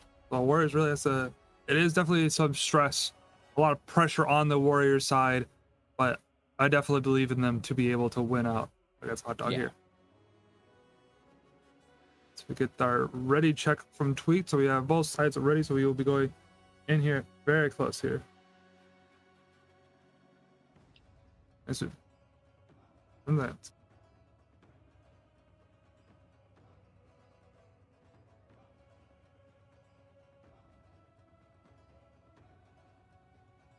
Alright, so we sorry, we had a little bit, that's like a gap here as we go into now the units, the lobby. Once again, Hot Dog's bringing a lot of these Zweihanders. I mean, it worked out for them before, surely it'll work out again.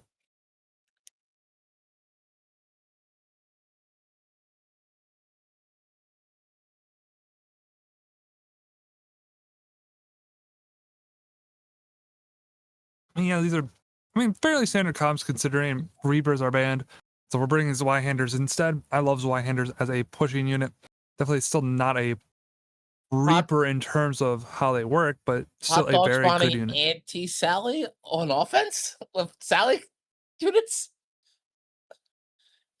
Yeah. I mean, Warriors is definitely not good at Sally here. Not with that comp. They're going to probably go straight back to B. And they're Silidars. They have their Claymores. They're having a good time.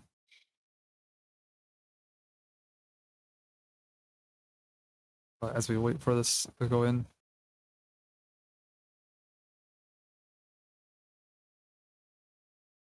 And it's well, anyone's game here. Sometimes when you don't have enough stuff to talk about, time goes on for a while waiting for this.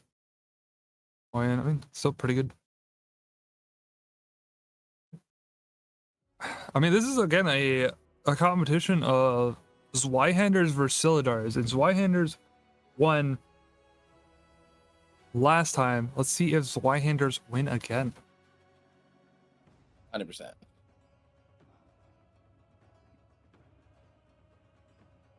Once again, this is still a grudge match of the Warriors teams. We'll see exactly how this goes out.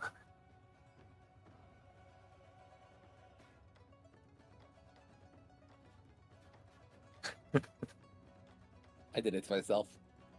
You did. You really did. I misclicked. Well, not misclick. I misspelled. They vary differently. Yeah, They vary differently as they go in. Yeah, the Warriors go straight back to C. Yeah, they aren't risking an A/B hold. They know where they've practiced. Yeah, they're sticking to their comp, their strat. They're not alternate because what they saw from Hot Dog. I'd love to see that because there are some teams that would have in between. They go, all right, guys, plans out the window. Try to throw something together really quick, and it just falls apart. Mm-hmm. Yeah, and I mean, sometimes your strats vary a little bit, but this variance doesn't look like it has changed at all. We're sticking a little, we're having some consistency here, and we're not doing the variated play. As we wait for the push to happen, once again, this is Reginopolis, so everyone pack up your bags. We're going to sit here for a while, maybe take a nap, wake up in like 6 minutes, and the first push will start. While we're here, that Cav is charging across. Go get him, Koodaliers. Good job. They're doing a little bit of a racetrack. Some of them got lost there on a little bit of rubble. That rock. Oh my God. Gotta love the shovery. Yeah. Warriors opening. I thought there was a visual bug. I thought Warriors opened the gate for him and said, "Just come inside. We don't want to do the wait game." Oh yeah, Warriors did open the gate. Oh, they did. Okay, it wasn't a visual bug. Okay. It was not a visual bug. They, in fact, it did open the gate there, but Warriors said, "Come inside. We don't." I mean, Hot Dogs. Warriors said, "Hot Dogs, come inside. We don't want to wait." Yeah, Warriors wants the hot dog fully cooked and ready. We don't want to have this hot dog steaming over the burner for any longer. Don't want it to become a soggy dog. Still want that crisp dog coming at us, so giving them a little bit less time to think about how they're going to do this. I mean, we all know what's going to happen here.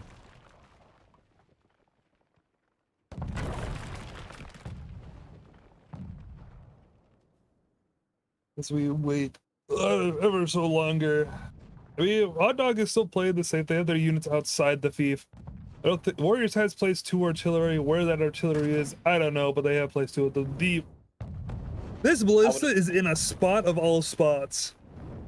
What angle is this man shooting at? Through the gate, through that right there. That's a tight angle. And he got some claymores. But he's going after the. Is he going after the muskets? Oh, he hit him. He hit him, but did not get a headshot.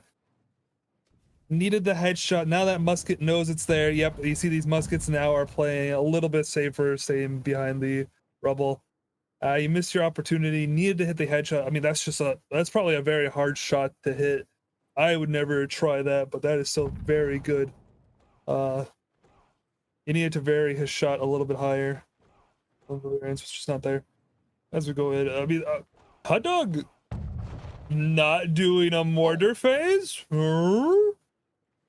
A little bit of a misplay with the hot dog member. Got a little bit far. Luckily he is a bastard sword, so it just runs out. No problem there. Claymores retreated, so they retreated some set of Claymores from the set of Warriors. I think Hot Dog's just gonna send it with a full Claymore Berserker push. I mean, they have the ISG to tank for the initial damage for the Claymores to get their buff up. They have but, one yeah. Zweihander who's just not in position. Where we going, boys? We're walking to the breach. A little bit of a snake here. Could have caught out. I mean, these mortars are doing big damage from the warrior side onto Hot Dog. Like, holy Oh, they're going to catch the snake? Oh, my God. And we're catching the snake. Listen, we're kind of struggling to catch the snake. We're pursuing. Oh, are we actually pursuing here? Pursuing? We're running after them? I mean, how far are we going? You stop. Surely you stop now, right? Go back inside. The pre-trap, just in case they did try to keep coming. Oh, okay, yeah, nothing. It's gonna get no value. The trap, I didn't even kill that one green pike that was there. Unfortunately, the shooting thing is gonna heal the blob up. I saw the shots come over from the supply point. Yeah, I mean, that's just... Hot Dog now at the home point, setting up their own artillery. I mean, this is really normal stuff. I mean, this is still... The tread from top of the tower, does that hit anything? Looking. Doesn't look like it's gonna hit anything. He's two shots. One ball did get in and hit some modal, but that modal is just gonna go back to supply. It doesn't care. Yeah, it doesn't really care that much about that happening. A little bit farther back. Mortar phase coming out. And we thought the mortar phase would happen in front of C, now it's happening behind C. Very crazy stuff happening here. When in doubt, Reginopolis mortar phase. When in doubt, textbook. This is just a textbook attack. If you wrote how to attack this map in tournament, this is one of the multiple ways you would have it written up. Yes. We're just thinking of sallying out with a Raton Pikeman, double Claymore and a Zweihander there. Honestly, these Rat Pikes could have won that exchange, or at least traded incredibly good into there. So that was some hero play, yeah, most definitely. Yeah, I mean, these rats do not care at all about Zweihanders. Oh, retreating Claymores disappeared. Okay. Glaive player on Warrior side, a little bit out of position here, gets kind of surrounded by this bastard sword. Shook. Oh my God, they can farm him. They can farm him at home point if they want. They definitely could. I don't know what he was doing there. I just saw him at the supply. I don't know. That's what they're doing. Look, the Berserkers are looking to go back inside. They're going inside, waiting for the respawn. 2 sets of Berserkers. Yep, 2 Berserkers. They're on the respawn point. They're going to try to farm Shook out of this game before they make a push. But I mean, they definitely have the time to do it. It's going to take them probably about 3-4 minutes to farm this one guy, but they can in fact spend the 3-4 minutes if they want to. This is Reginopolis. You have the time to do it. I don't know if it's really the play, but 3 good pushes, you definitely have time to do it. Does Shook respawn, or does he hold it as long as he physically can? I mean, I think you're holding this as long as possible. You know you're getting camped. You probably Correct see me it if I'm wrong. The game forces a respawn at some point, doesn't it? Yes, it does in fact force you to respawn. You will get forced respawn there, and you see double bastard sword, double dual blades near this spawn point. This man, the second he spawns, is going to get immediately eviscerated unless he has something amazing. I hope he spawns. He's spawning with Cav. Very risky here by this Cav, and it's just kind of stuck. And Shook is just gonna get Shook's death dead. Number 2 for Shook. Do they wait for the 3rd death? Do they fully take Shook out of this game? I feel like you don't spawn with Cav there. It's so risky to spawn with Cav. I feel like they're happy though. Looks like the push is gonna come. Hot Dog is set up. Warrior's gonna put some green pikes in just to kind of stall for the time being. It looks like Doppelsonder's on the wall, ready to silence everything. Also, so Charles on the wall is Doppelsonder. So Hot Dog will have a little bit harder of a time getting still all waiting for Shook. No, they're not. No, we're not 3-0 him. We took 2 lives of him away. We took 2 of his lives. He has to play a lot safer now. The Berserker's retreating. I mean, Hot Dog has definitely played this a lot safer than I thought they would. A lot more time they spent here. They have used over half of their artillery. Honestly, I So would have loved to have seen just to take Shook out of this game strat. You don't have to worry about him anymore. Here comes the pushing onto the C point, though, for Hot Dogs. Warriors was not prepared. Warriors going to come in late. The Treb going to be separated from him, but Hot Dog sees it, is not pushing forward. The Flames are people going to do a little bit of a love shot. They didn't use any abilities. Now here comes the ISG. He's going to walk forward, and I don't know why those units went so far forward. Anyway, here comes the engagement for Hot Dog here. Warriors going to push in. The Phalanx still yet to get into the fight on the left-hand side. Now here comes the Yellow Turbans heal. The Doppelsinder's Island's going to go out. So Whitehander's into the fight. Peepo, as Peepo healed Jet, or is he holding it? I can't tell. Or Nero, I'm sorry. Use their heals. Another Treb going to come into the point. Coming in. This is good. I mean, this is now Hot Dog is completely enveloping Warriors, and this is going to look very hard for Warriors to come back. Treb coming in once again into the back line. I mean, this looks like Warriors is unfortunately going to be going down here, not able to hold on as Hot Dogs. This doesn't look like the Hot Dogs we've seen in the last 2 weeks. Yeah, I mean, Hot Dogs just performing really well. They do have a short sword with iron sights on the point. Not enough, as he will go down there. And we will be going back to the home point. Put another 10-minute timer on the clock. And we'll see exactly how Hot Dog does this push. I mean, this is... I mean, there's so many it's holdable. Left. Yeah, but it's they holdable. have to win the next fight clean.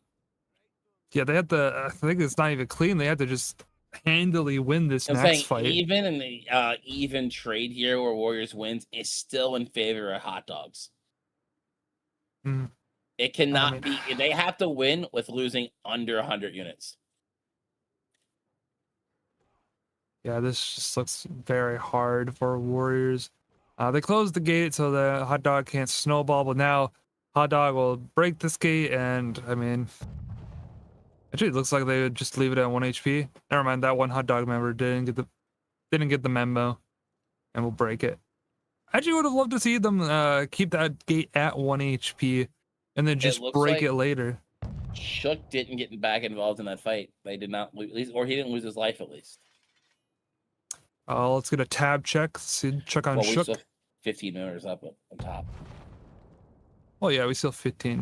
You know, I was. Yeah, he's still, Shook held still his unit. Held on strong. I mean, he also has one of the higher unit kills on the Warrior side. So even with dying twice, he's doing something right. But yeah, now we go. I don't know if I want to check the rest of that tab menu as we go through here. Warriors sitting in the typical cubby there, trying to be protected from all this mortar fire coming in, and this is a lot of mortar fire. Some that's getting some direct shots, some that's not hitting that great, but there is a lot of it either way. More Trev coming in is just hammering that spot. Yeah, that corner is getting absolutely hammered, finally forcing them out. The Yellow Turbans are still there. They didn't get the memo, but everybody else has been forced out of the corner, at least into a different spot.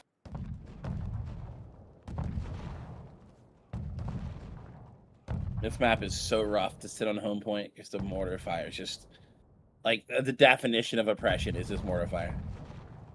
Yeah, I mean, this is so many mortars being shot. I mean, Hot Dogs only has 3 artillery left after this artillery phase, so they really won't be able to do another kind of barrage.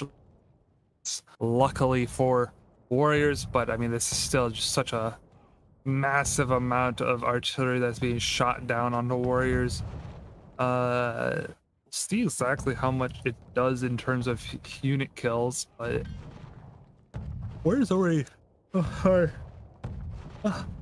Warriors walking forward out of the corner, which is quite impressive to be walking out. I don't know if that flames icon moved.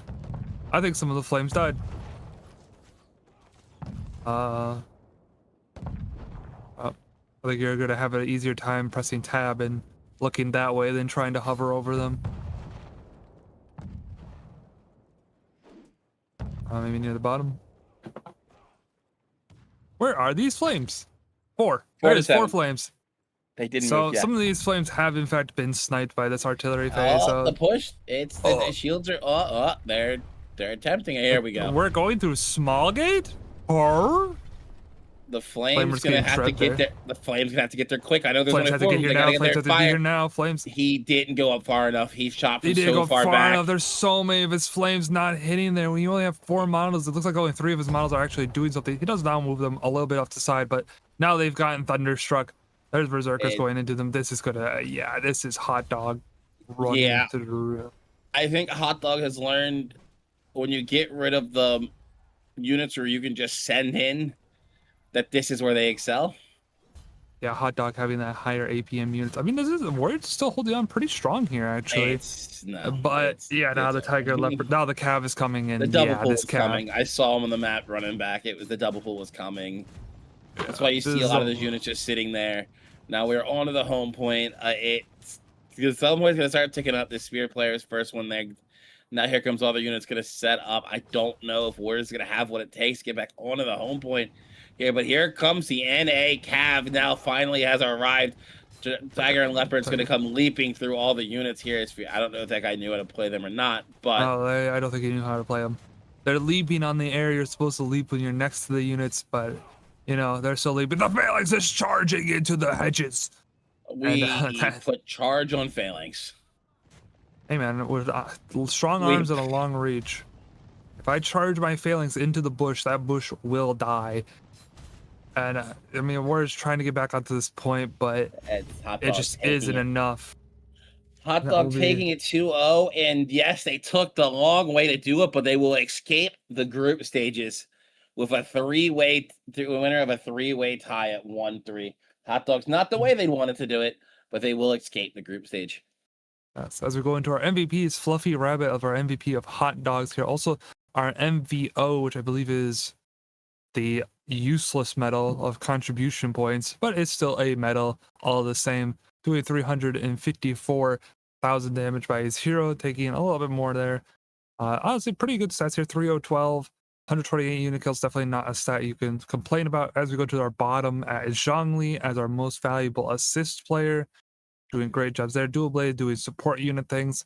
Not high on damage charts by any means, but still did great. As we go to Yada, 106, 48 unit kills. This is the Liege of Warriors here.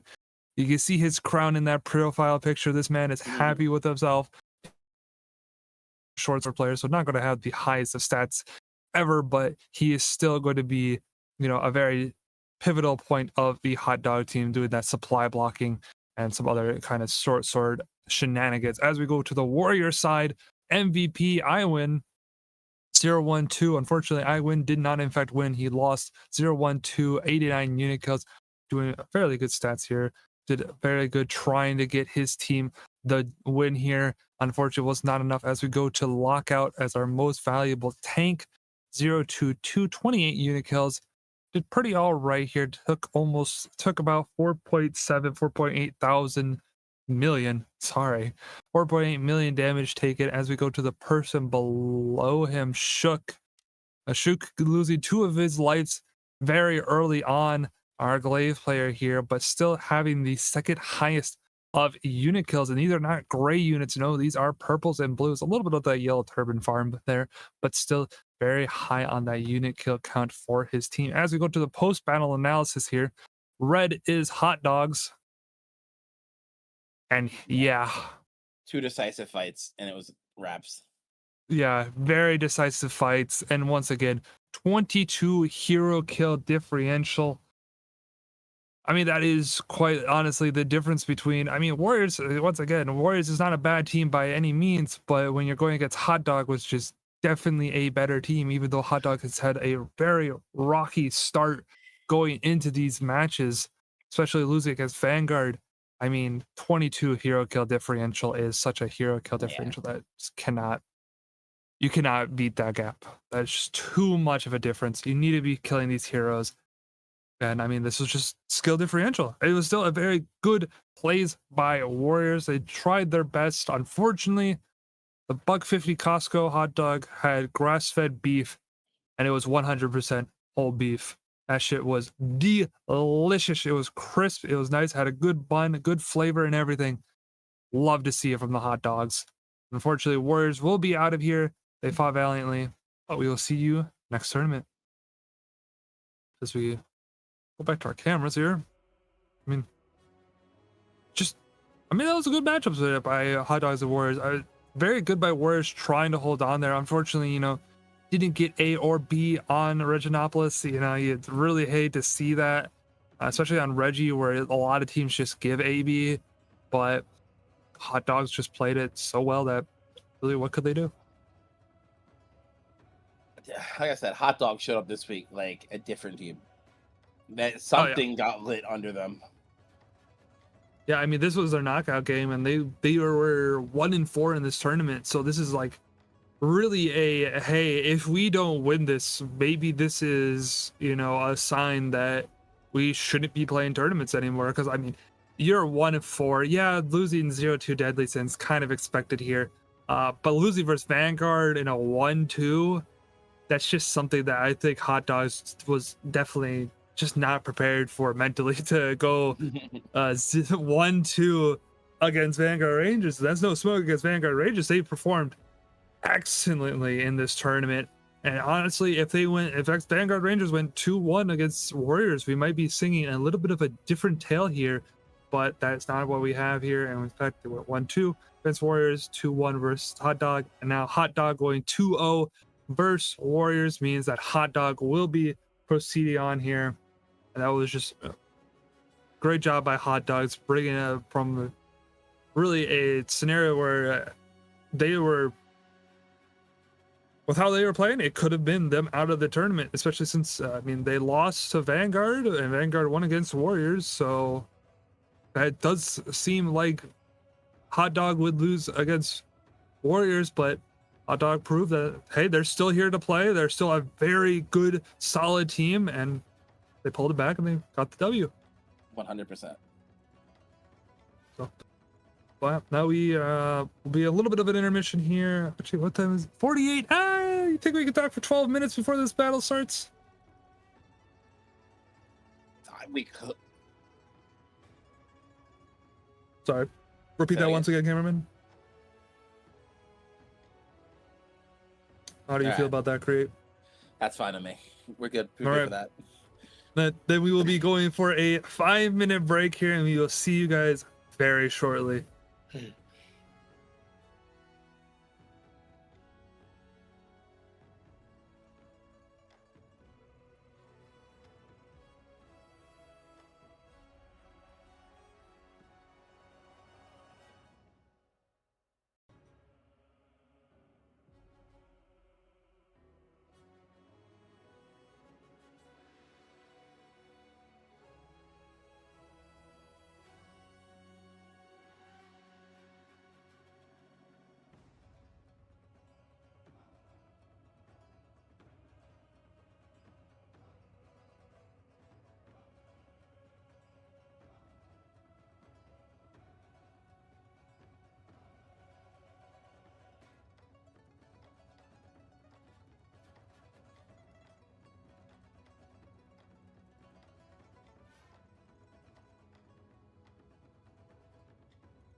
Welcome back, everyone. I hope you got your stretch in as we go into our final game of the evening of We Are Snaking versus Cabo Verde. I mean, this will be decided. This is a deciding game of who gets through the group stage here for their bracket.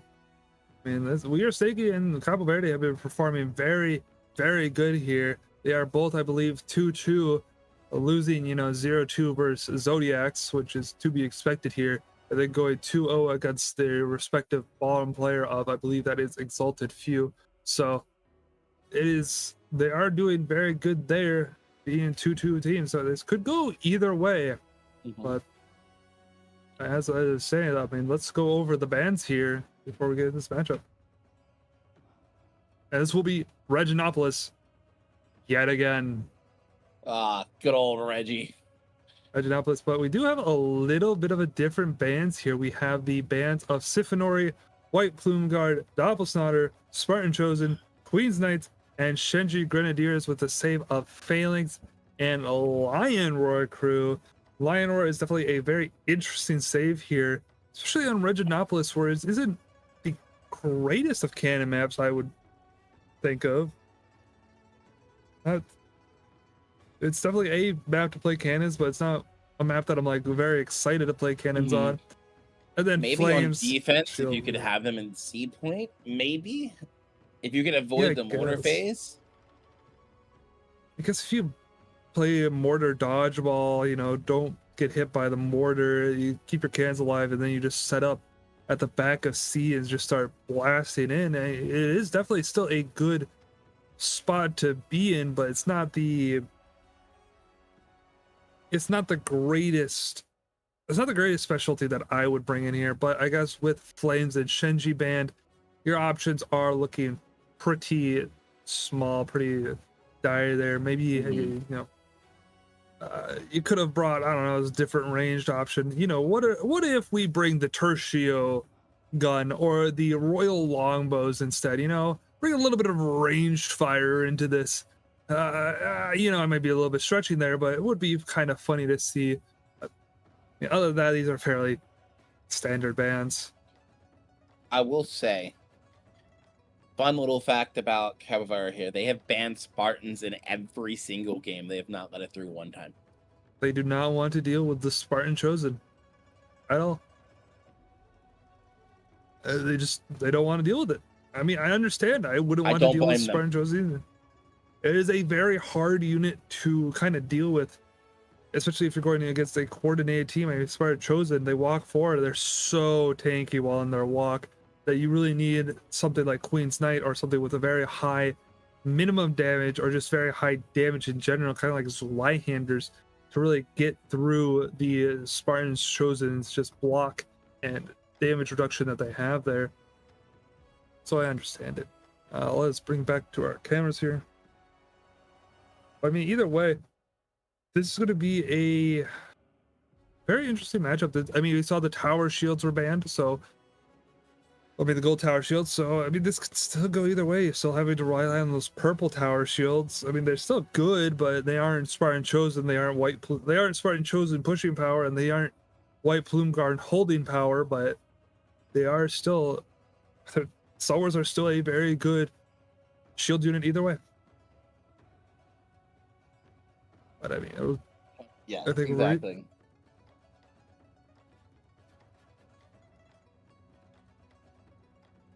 Show the group? No, we're good here.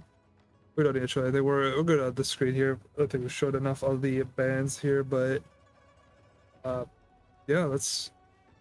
With all this band, Reapers are still available. So I mean, we still have the front line of Reaper Claymore. We've seen that kind of push comp go on. It's a very strong push comp of Reaper Claymore.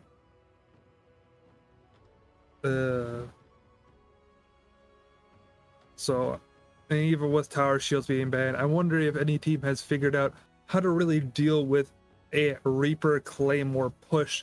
I know, they don't have shields, so Phalanx does pretty good into them, but it's not really going to be enough most of the time. We see in a lot of these teams kind of struggle to deal with the Reaper Claymore unstoppable force trying to meet an immovable mountain, and the unstoppable force just keeps trucking through. Oh, 100%.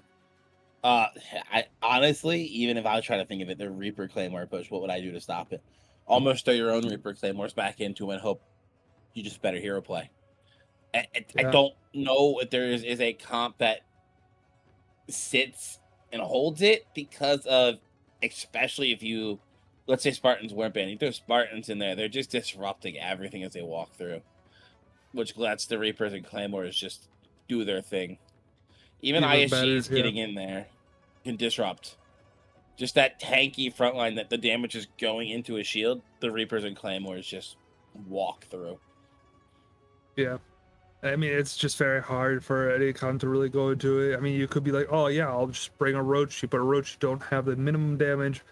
And even with their disarm, I don't think their disarm works when Reapers are crowd control immune during their 2, and Claymores are crowd control immune during their abilities. So you can't really bring a Rochi. You could bring the Silidars to try to hold, but Silidars usually don't have the enough tankiness to really get through them, and they definitely do not have the damage to get through an Iron Reaper's DR.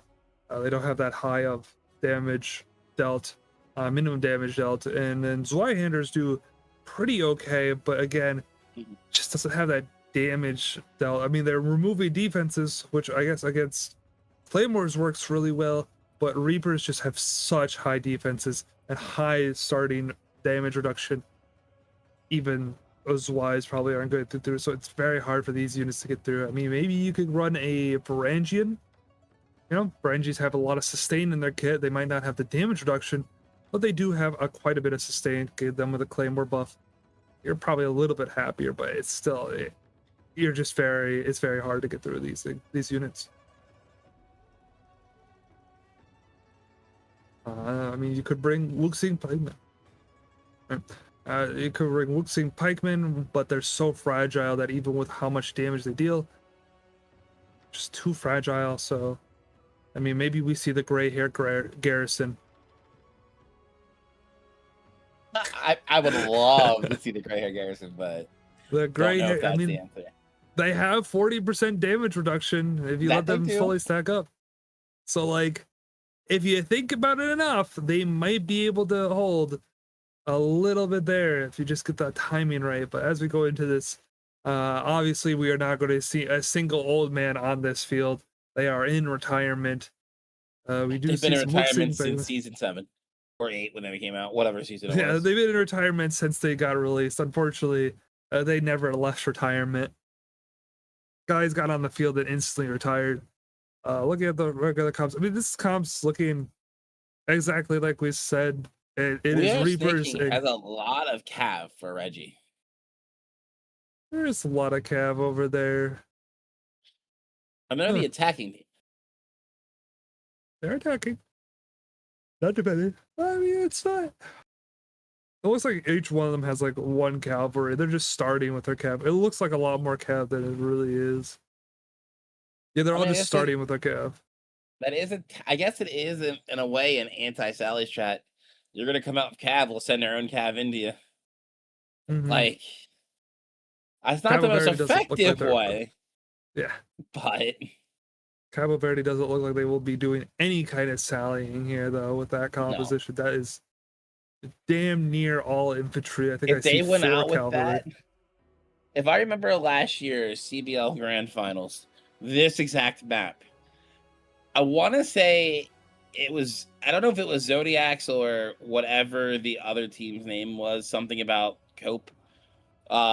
Somebody tried to sally out the tunnel. And it completely backfired. I mean, yeah, you sally out the tunnel. That's a long walk back through the tunnels, or you're just chasing the attackers back into your fief. I forget which team it was, but I'm 100% certain it was in the grand finals of last year's CBL. I mean, it's definitely a risky play.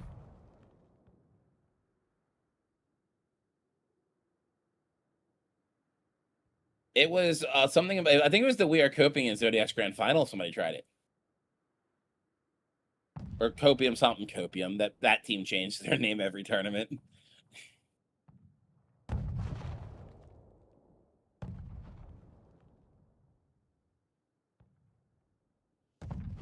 think my audio mixer is thinking that it wants to display somewhere else. How dare it? But nah, guys, as you see, we're just waiting for the standard start to Reggie. Interesting enough, look where the units are being kept for CV. On this Western supply point. Yeah, I mean, that's definitely I mean, they told their units to go back there, I get it. And I doubt Snaking's going to actually come forward and push this spot. Technically, if this is a response, if Snaking tried to go B, they could catch it and maybe get away with it. But I don't want to. I don't think they should. Okay. The heroes come back to units. Looks like they're coming back up inside as well. Here comes the healing archers. All right. Man, would I have loved to seen some like sneak attack. I would have loved it. Yeah, that would be really cool. But that's not gonna happen. This is gonna just look like a standard thing. Cabo Verde pushing forward, making sure that Snaking takes all the time impossible. So they're just doing a little bit of stalling as now Cabo Verde gets right back up, or right back to C. So, I mean, we could have seen Snaky play a little bit aggressive here, brought in like a Raton Pikeman and probably killed those, forced those heroes back to C, or at least play to try to do a little bit of deathmatch there, but they decided not to, and will in fact go back. Play a little bit safer once again. I mean, this is standard Reginopolis things. We see Cabo Verde with a mortar though on this tower. A wonderful mortar spot. Definitely has not been seen by anybody. For sure, on God. But I mean, it's gonna do great damage. Let's see where it hits. It missed. Well, back to the drawing board, boys. We don't know how to shoot mortars. Waiting for this mortar once again to fire. He is a musket player, so he is up there. He's happy being up there. He gets to throw his throwables, stat pad some damage, you know, be a little bit higher on the charts. But now all the units have basically got out of his mortar range. This mortar is now just going to be anti-mortar.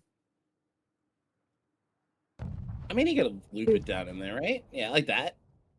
Yeah, I mean, that mortar can get down in there. It can get down to that floor, but these units are going into the tunnel. They're going to be very hard to shut. I don't know. Snaky. Okay. I think Cabo Verde is doing this. Correct me if I'm wrong. I think they played this map in week 1. And they held the same way with the ISGs. Play this map one team did. I can look for us real quick. Thank you. I mean, this was just week 1 EF. Wait, Snaking played this map.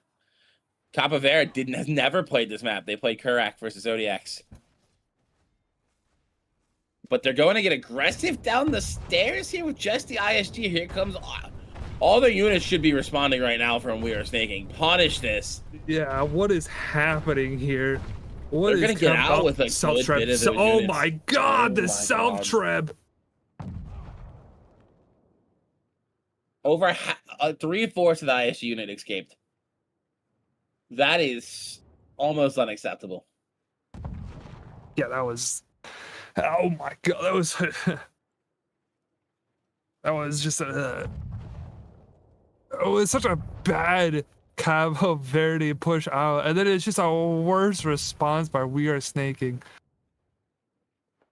I mean, crazy misplays. Yeah. Hopefully that Treb didn't get too much friendly fire. What is this ISG doing? What are we?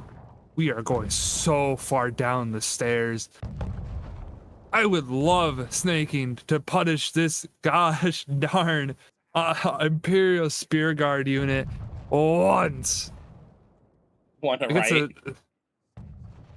It's shot at by a mortar, but like womp womp, who cares? It's nice. She's gonna heal itself. I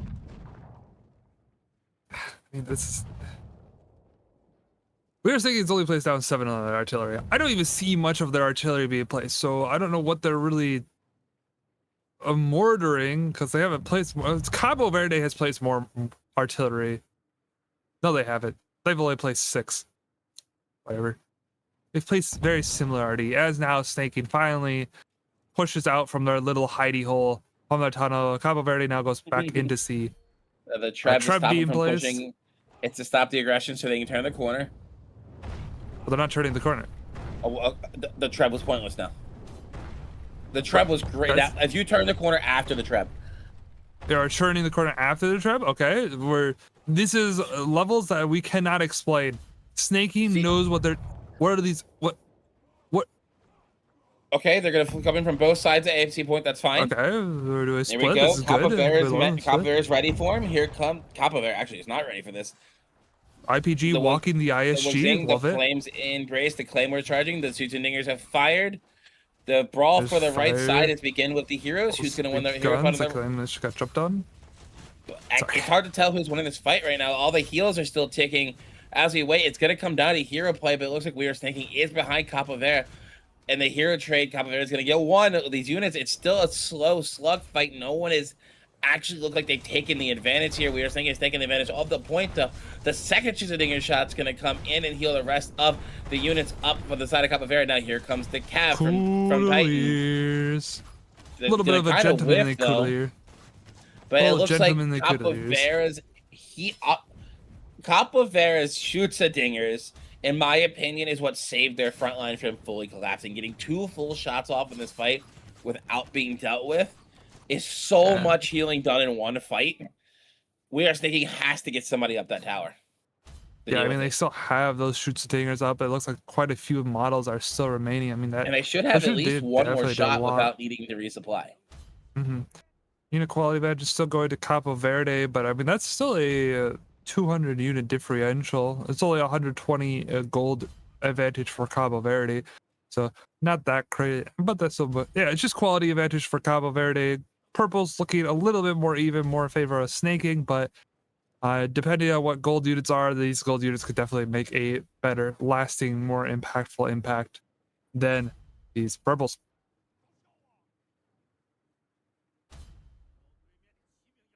As we wait for a secondary push. I mean, there's still, that was first push, and like it felt like we spent 4 minutes waiting for that push to happen, and there's still 9 minutes and 40 seconds on the clock. Gosh dang, Reginopolis, man. As we wait for even longer, Snaky has placed a little bit more artillery, but again, maybe 2 pieces have been placed. Oh, it looks like 3 pieces. Wow. So they have finally gone through 10 pieces of artillery, and Cabo Verde has placed 9. Snaky is just not really using their artillery advantage here, but they are just pushing right back up again. Getting absolutely slammed, though. The mortars are doing work. The Deadly Python was able to snipe Cabo Verde Ryu, so immediately starting off this fight as a 14v15. See where Ryu's unit was. Ryu's was a Reaper. Fight. We Are Snaking is just taking this frontally. Once again, now the shoots and niggas for We Are Snaking from Scarlet going to come out firing beautifully. Almost, I think maybe a little early, but still going to come out beautifully here. But it looks like that is all We Are Snaking needed to so far push through. Now, the double pull is what you need to be watching out for. We've seen a lot of heroes go back down to that right-hand supply. Here, we'll see what the double pull is going to come back and do. As the We Are Snaking Cabo Verde unit still going to hold strong here. Actually, look at these Iron Reapers on the left-hand side just cleaving their way through the shields. And on the right, the Iron Reapers are doing so much work. There's a bunch of shields on the ground here. Now here comes a double pull. ISGs, IPGs, the units. The Cav, I always forget its name. That's now going to be Yorkist Household Knights. Yorkist, I always forget the name of that unit. Now dismounted in there, firing away. Here comes the second.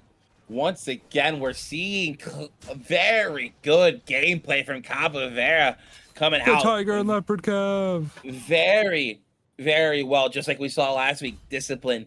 They took the initial fight. They didn't rush to double pull. They still hero played a little. Then they went to double pull. Yes, We Are Snaking one. I won't say they even won the initial engagement, but they were winning it. Then the double pull came in. The respawners came in. We Are Snaking needs to block supplies, especially if they're going to give them this really close supply to C point. And it's so easy to block. You don't even have to go through C point to block it. Just send a hero around. You don't need to go through C point to block. Could say it better. I mean, Snaky just isn't doing the double supply block. And it looks like Cabo Verde has been blocking this because we see Cabo Verde gets reinforcements, but Snaking never reinforces the fight. So Cabo Verde is doing a very good job blocking those resupplies, where Snaking just isn't. And Snaking is also struggling to deal with the specialty of And it looks like Cabo they Verde. have learned and put 2 heroes over here. But Cabo Verde has already answered that. They put 2 heroes themselves to counter it. So Cabo Verde is adjusting to what we are thinking. They put this ballista down.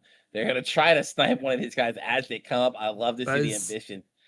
That's a very ambitious ballista. It's definitely in a spot where you could very much run to once if it never misses its shot. But we are snaking has 18 mortars unplaced, 18 pieces of artillery. Every single hero can place a piece of artillery for we are snaking. Slow the game down. You're not out of it. You're actually up in unit count. I don't know about quality, but up in unit count.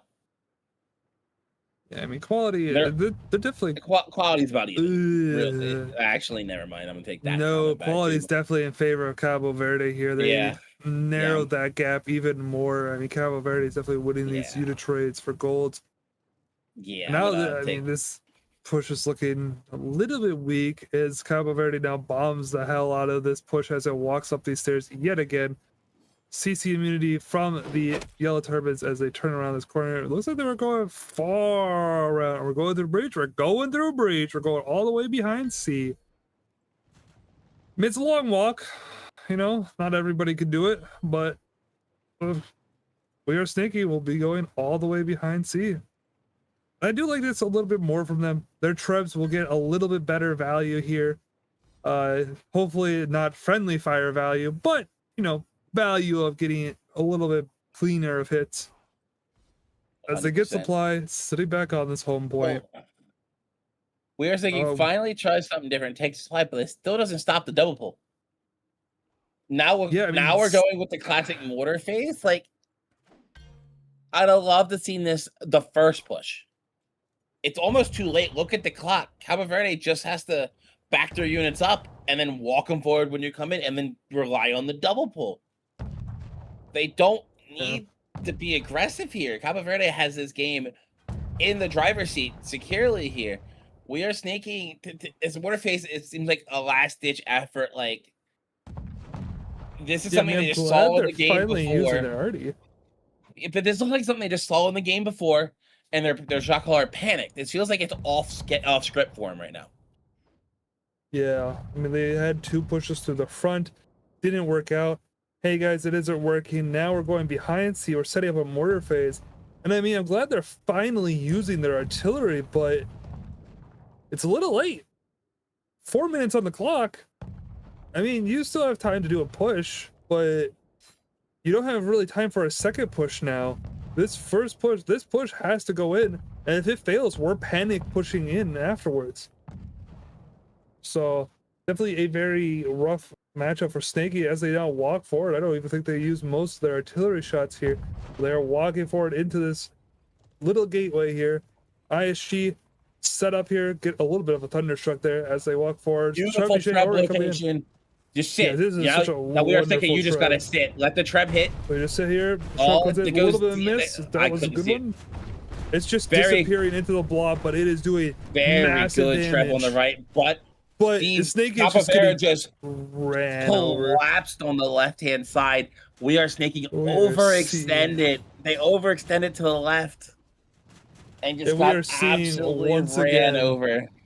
Reapers, Claymore, Reaper, Claymore. There's some Modal in there, but it's Reaper, Claymore, and you cannot stop Reaper, Claymore. They have their line breaker, they have their 369, they have near infinite CCI considering this fight is lasting about 15 seconds, which is all Claymores and Reapers need, and they're just running over Snaking.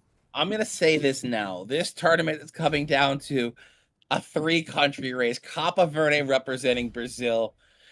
My lovely joke of Deadly Sins representing Europe, even though I know it's not true, boys. I love you guys. I know you're mostly North America. I just love that. I love saying it. And then Zodiac's representing North America. At this point, Deadly Sins do not count this Cabo Verde team out if they can take this next map versus We Are Snaking. They are playing textbook Conqueror's Blade. Yeah, beautifully played by Cabo Verde here. I mean, 2 minutes on the clock now, and we said it before, you just don't have the time to regroup. It's a panic going in here, and these Modao, realizing there's panic, walk forward and catch all of these Hooteliers, and they would just go down. And now Cabo Verde, realizing match is basically over, walk to the front here. The Tiger Leopard have charged into the wall there, getting stuck a little bit as they come back through. But now, a minute and a half. Cabo Verde is like, all right, we're sallying. The cavalry has arrived. The Hooteliers actually go straight through Cabo Verde's sally there. So not the greatest start to our sally, but we are not stopping. We are just going straight through. We will not stop. Tiger Leopard Cat tries to get a little bit more damage, but it just will not be enough as Cabo Verde goes to a full sally. On the side, Hootelier charge! goes all the way through, doing massive damage, but again, it's just too little, too late. The battle's over. Cabo Verde will be winning this, but at least We Are Sneaking got some funny numbers in there at the end.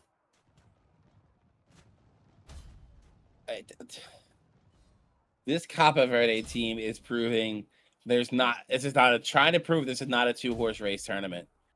We are definitely here to play. Mm-hmm. They're playing almost textbook Conquer Split.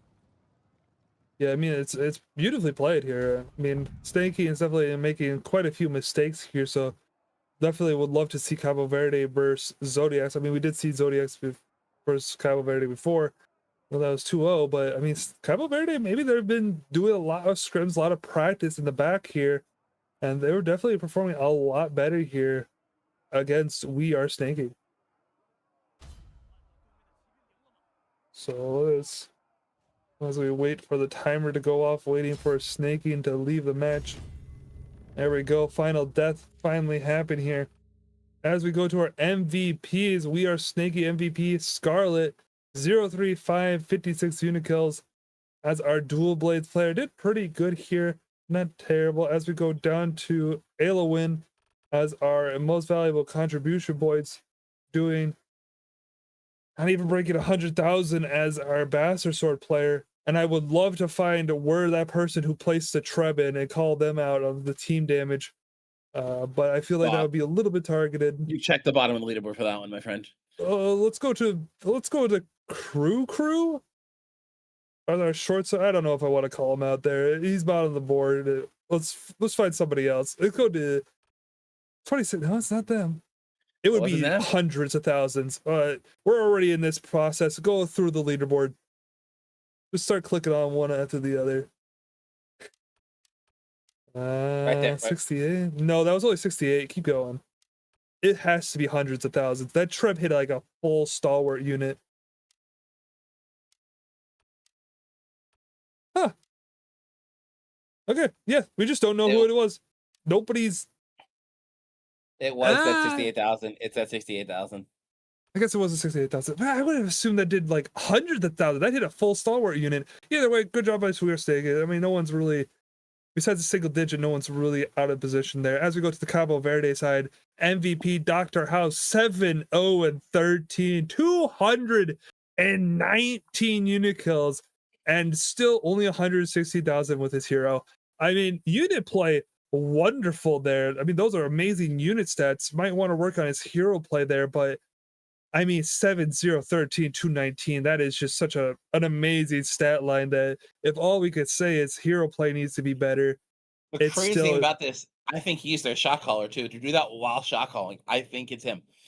That's even better by Dr. House here. As we go down to Shura GV as our most valuable tank, 116, 52 unit kills, taking 6.1 million damage, doing a very good job holding the line there. I don't know what with, probably some ISG. As we go to Mendo Fedez as our most valuable assist points, doing 1.7 million. He has a musket, so that is Caltrops stat padding a little bit there. Probably not too much of actual valuable damage, but I mean, still 1.7 million damage is a very good large number for our musket players. The honorable shout out to El Principito down there with a 2-1-14, 219 unit kills. like their MVP, 815,000 hero damage. That is what you want from your bastard. So it's very good job by him as our secondary MVP. As we go to our post-battle analysis, just want to shout out that guy because he did so well. Red is we are snaking, and I mean, it's even besides the end. So we'll see exactly how this goes at the end here, but even with how even these fights are, this again became double pulls. We Are Snaking had a great initial start to the fight. They fell apart as the fight extended. I don't know if their heroes like fully died out. Like, I mean, look at the hero kills. I know the hero kills a little, which is once again, it comes down to A, they weren't supply backing. B, their heroes are just dying too quickly. I don't know if they're overextending and just getting punished for it. If they're attempting to supply block and there's just if there is somebody guarding that supply point for Cabo Verde, they are just putting them down before they get near it.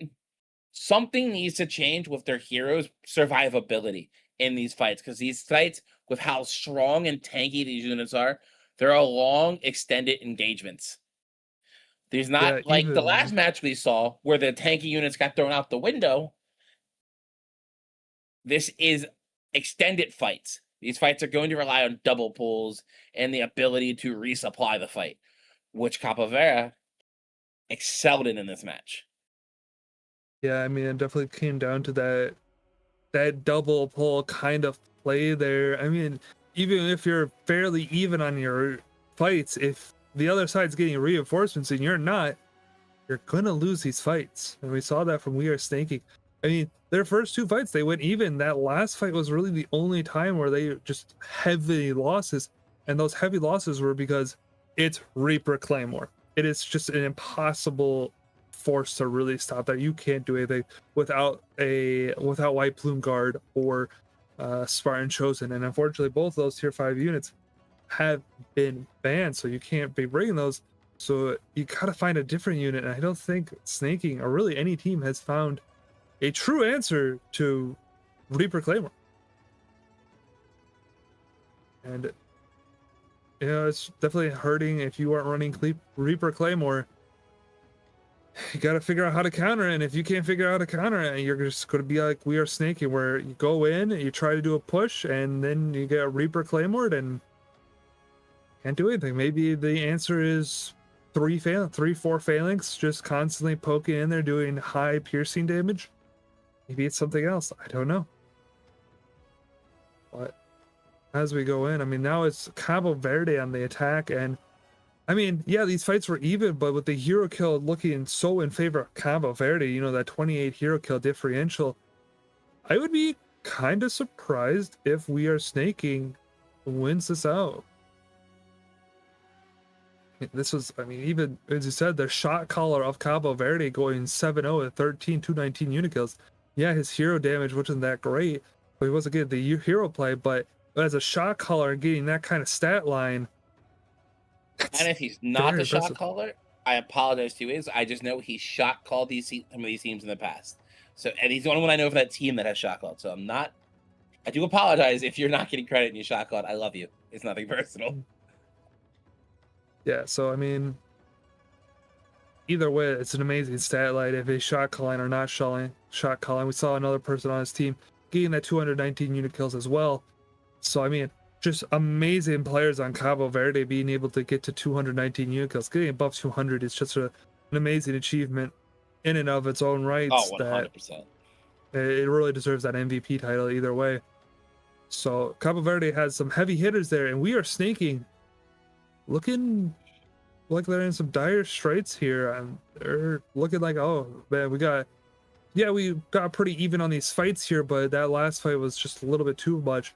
Hopefully on the defense, you know, it's a little bit easier to defend most of the time. And Reginopoulos has played so many times that, I mean, we'll just have to watch and find out. I mean, I'm very excited to see if Snaking knows exactly how they be able to do a defense. Maybe they'll be even better, or maybe we'll go 3 weeks in a row where our final match is the Grasslands. It's very possible. I would love to see it. You know, everybody loves the Grassians, right? From a caster standpoint, you want to see these matches go the distance down to the wire. It's very fun to watch. But if you're Cabo Verde, you want to close the series out right now, secure your place in the top 4 of the American CBL 2026, and take your chance at winning it all next week versus, I think they would play Deadly Sins. I would assume they play Deadly Sins. They'd play the winner of the other group. They'd play the winner of the other group because it'd be second place in this group. So second place faces first place. So yeah, yes. they'd go against Deadly Sins. Zodiacs would be going against Hot Dog.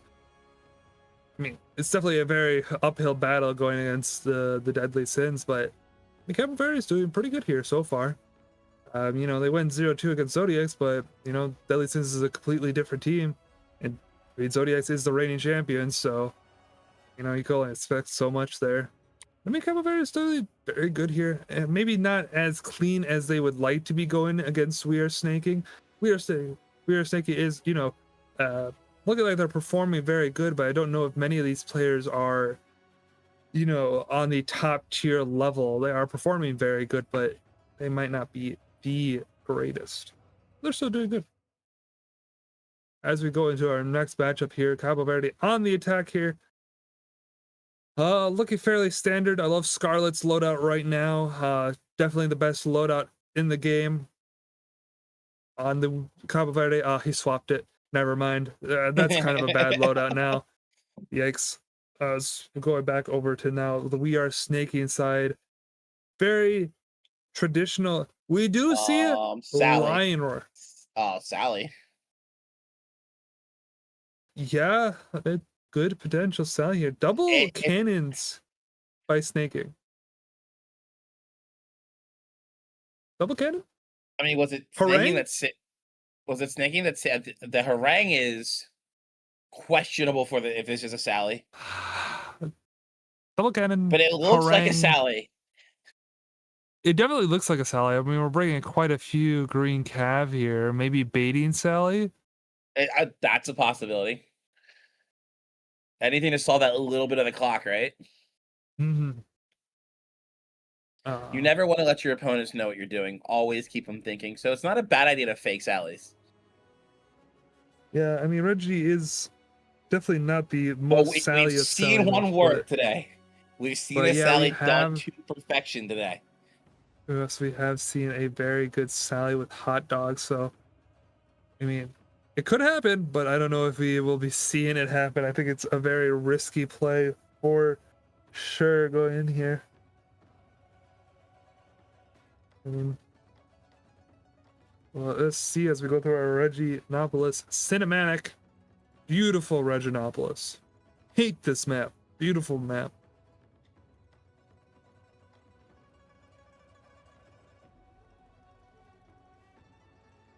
A little bit longer here. As we go into our final little cutscenes here, go in and Sally. Yep. But Cabo Verde immediately into the tunnel. Yeah, Cabo Verde sprinting into this tunnel. They will not be Sally. This is a tunnel push. It's a tunnel push. It's a tunnel push. Cabo Verde going with a strat we have not seen in a very long time, going through the tunnels, the tunnel rats running forward, and they will not be met here immediately. I would have loved to see Snaking meet them into the tunnel, but Cabo Verde be unmet in the tunnel. They get to be tunnel rats. Will he come all the way through? Will he come all the way through though? I see the icons going back. A little bit hesitant. Not a tunnel push. You rats! They saw the cav rush into the tunnel. Then they got word that they're going to hold AB. We're not going to have a 10-minute mortar phase, but we're going to hold AB.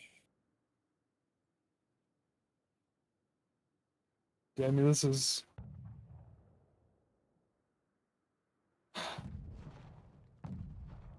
I mean, I would love to see them push out of the tunnels like the bunch of rats that they are, but I guess we will not be seeing a tunnel push here. They will instead go back in their land with typical AB push. No longer in the tunnels, no longer being rats.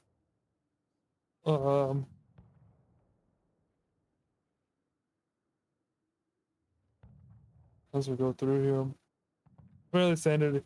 Definitely stalled out some time, so we are sneaky got what they wanted with the stall of time. Honestly, with them holding AB, they might have been able to come out those gates without them noticing. Yeah, I mean, Snaky definitely could have gone all the way to the supply point and just met them at the If tunnel. they fought them at the bottom of those stairs, like, let's see this door right here on the left we're looking at. They fought them at the bottom of that staircase here. Those Schwarzeneggers aren't helping that fight. Yeah, I mean, they're so far out of true. position. All those units are out of position. It could have worked, but I get Cabo Verde pulling out. They don't want to do an unorthodox strat that they weren't truly prepared for. They didn't have to, right? I understand. But now with them holding AB, I know most teams probably aren't expecting AB. I hope they had a plan for it. They defended it. But I could see a lot of teams not having this plan. Let's see, teams not having a plan for AB hold. I mean, we're going up tower, maybe? The Peru musket on musket is on the wall, looking for something special. Is gonna bomb. Oh, he's going for the grave shot. He does get the grave shot. Beautiful play by the musket. I mean, that grave shot by Snaky is definitely a very early grave shot. I don't know how I feel about it being placed so early on, but I mean, it's a very ambitious one. As we wait for, I guess we're waiting for the other tower to land. Cabo Verde taking a lot of time here to figure out what they are doing. I mean, it's Reginopolis, so they could spend 7 minutes on this AB push and still have plenty of time for C. So I don't really mind it too much here, but it's still respecting snaking a lot. We'll see how it goes. I mean, Trebuchet looking like it's just gonna miss, trying to find those cannons. Oh, never mind, they can't. Yeah, looks like a miss.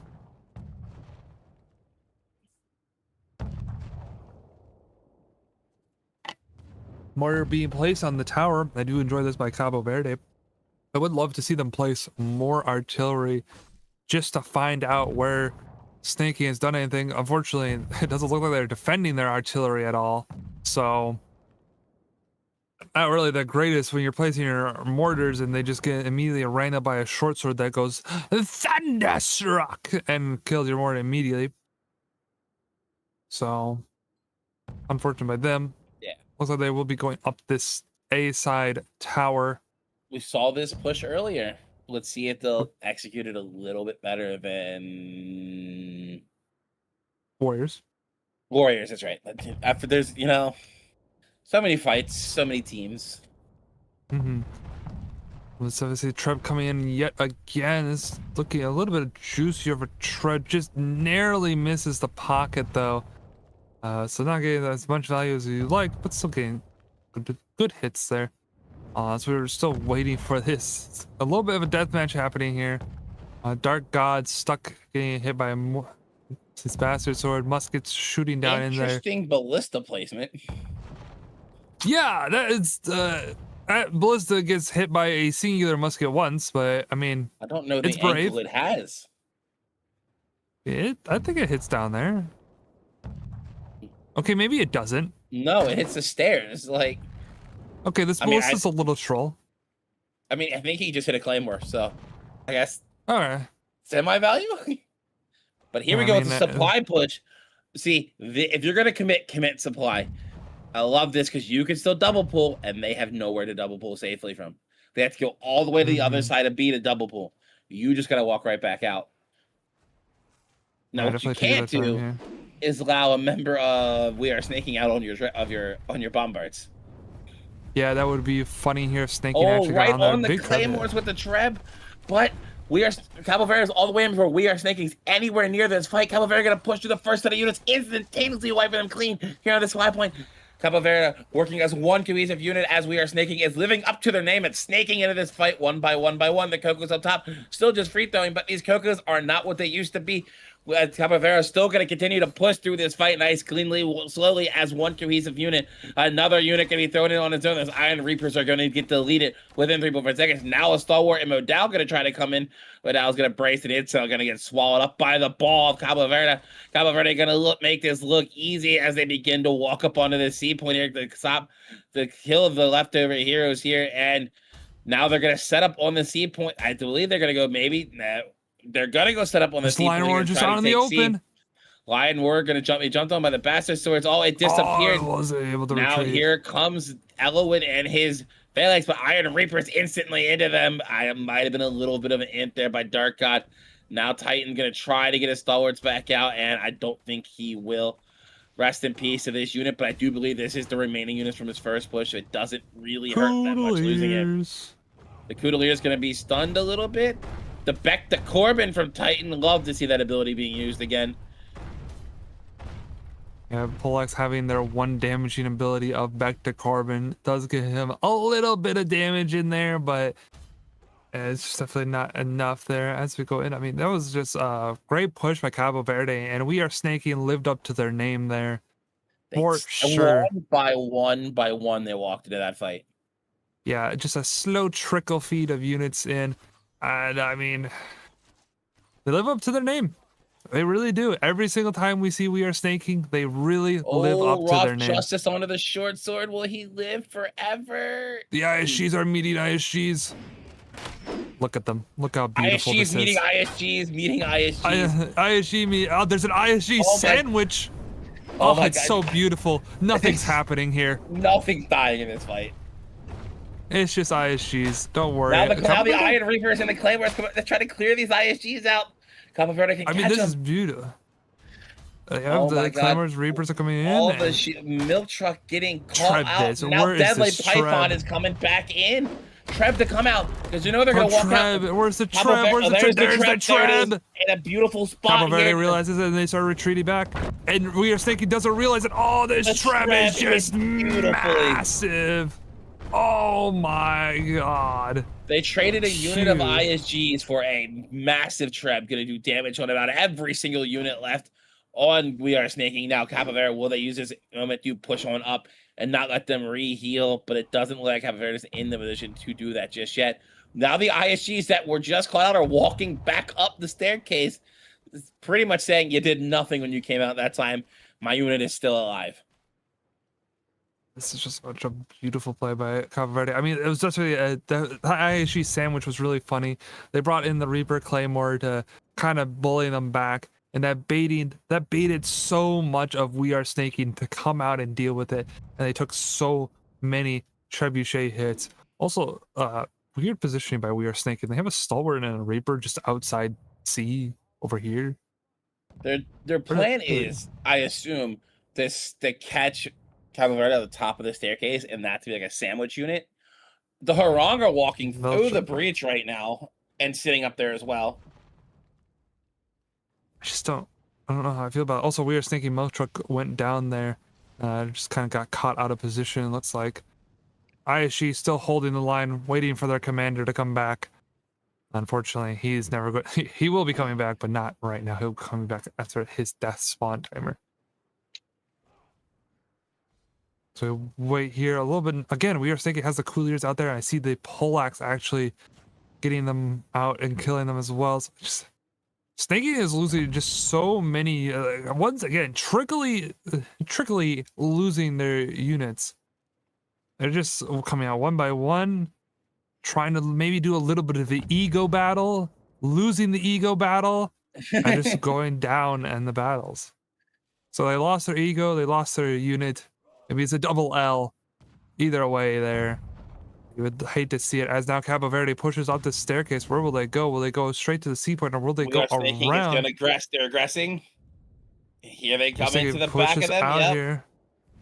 We knew that we kind of predicted this based on where they set up their units on this right-hand side. Now, which side does Cabo Verde commit into? They're gonna. I'd love to see them commit 15 to one side and turn back to the other. But the Cav and the Couteliers. Going straight through the front area there. So that frontal charge is looking bad. But it looks like they still lost both sides. Even with an amazing Coutelier charge by Snaking, They're blocking the left-hand losing. supply too. If you don't, they're over here. This left-hand supply is currently blocked. Cabo Verde cannot pull. I mean, that where Stinky cannot pull. Cabo Verde is like such Cabo Verde can't pull either. Play. But that's fine. They're on C point. They don't need to pull right now. They don't need to pull. They just have C point. They don't care about units. They just have so many other units remaining that. And we are snaking is pulling back. Just like it has to go back to home. They have to try to hold there. And now Cabo Verde comes back out here, clears up this seaside supply area. And yeah, I mean, it's going to look now you have 4 or 5 hero kill deaths waiting to happen on the There's like 4. We are snaking outside at this A-side supply. Instead of falling back, they're now free deaths. Like there's ladders you could climb. There's so many ways out of that supply point. You have overstayed. When the shock call came to fall back to home point, you have to leave that supply point. Blocking it does nothing anymore. I mean, this is crazy. Let's press tab and look at the death count real quick. I mean, not many fights have happened here, but still kind of Milk Truck is out of this fight. That's something we have thinking said. Yeah, he is out of the fight. At Cabo Verde, I mean, they have one person on their last life. Milk Truck's completely out on We Are Snaking side. They have a few people on last life, but Milk Truck being completely out. That is one of their frontline players. That is, press spacebar. We'll see if he had any units remaining. Yeah. He did. Cannons and shoots a dinger. And shoots a dinger. In 3 lives, he used 2 units. 2 units. And one was a cat. And one is Coutelier. Yeah, I mean, maybe he was the Coutelier that got that amazing charge, but you're not cheating. You've really only had ISG, and we saw before he died at the front, so his ISG died there as well. Elowin going down on Snaky. He has 2 crucial units: shoots of dingers and cannons. 2 units that can change the tide of a fight, and he just doesn't get to touch them. I don't know why they had Milk Truck out there dancing around in front, like you said, it was like ego checking Cabo Verde. Cabo Verde said, I don't care you're trying to ego check. I'll take it. We'll ego check you right back. And sent him back to the lobby with 6 minutes left. Well, actually, probably 8 minutes left on the clock by the time he died. Yeah, I mean, that's just so... It's just a tremendous misplay by Milk Truck and We Are Snaking, just having that guy just die out. Because, I mean, like you said, a Lion Roar here, it's such a beautiful Lion Roar spot. And Shoots a Dinger are just beautiful, a wonderful unit anywhere you put them. That's a massive amount of healing gone. That's a massive amount of damage. Either way, it's just so... It's just rough. Game-changing mistakes. They're really a game-changing mistake. Now, We Are Snaking will always be 14v15. I mean, looking at the units remaining, it's 1,148 versus 855. 848 now. Lost quite a few. There's quite a few in this mortar phase, and yeah, even the quality is still in favor of Cabo Verde. I mean, this is going to be very hard for Snaky to hold on to this point. They're going to have to prey on Cabo Verde making a lot of mistakes here.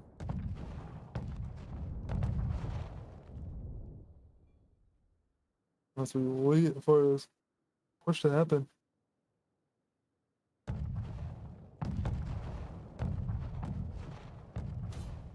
Mortar phase doing mortar phase thing. Cabo Verde only have 2 artillery left out. So we will not be seeing another mortar phase by them, but I mean, it does look like these mortars are getting quite a bit of value, all things considered.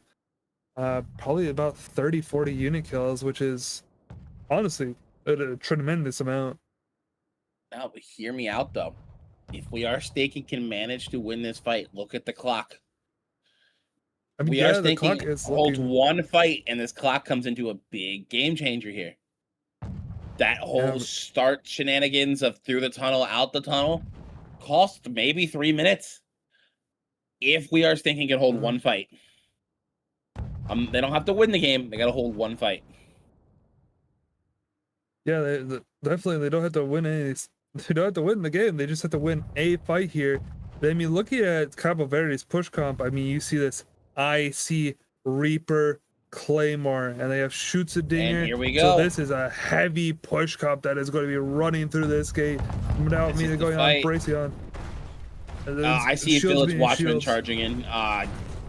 Go get him, Village Watchman. The best gray unit here. As it oh yeah, these Reapers are just mulching. Cabo Verde came in and as a unit went one direction. They didn't split. They ignored the left, went right, wiped it, turned back.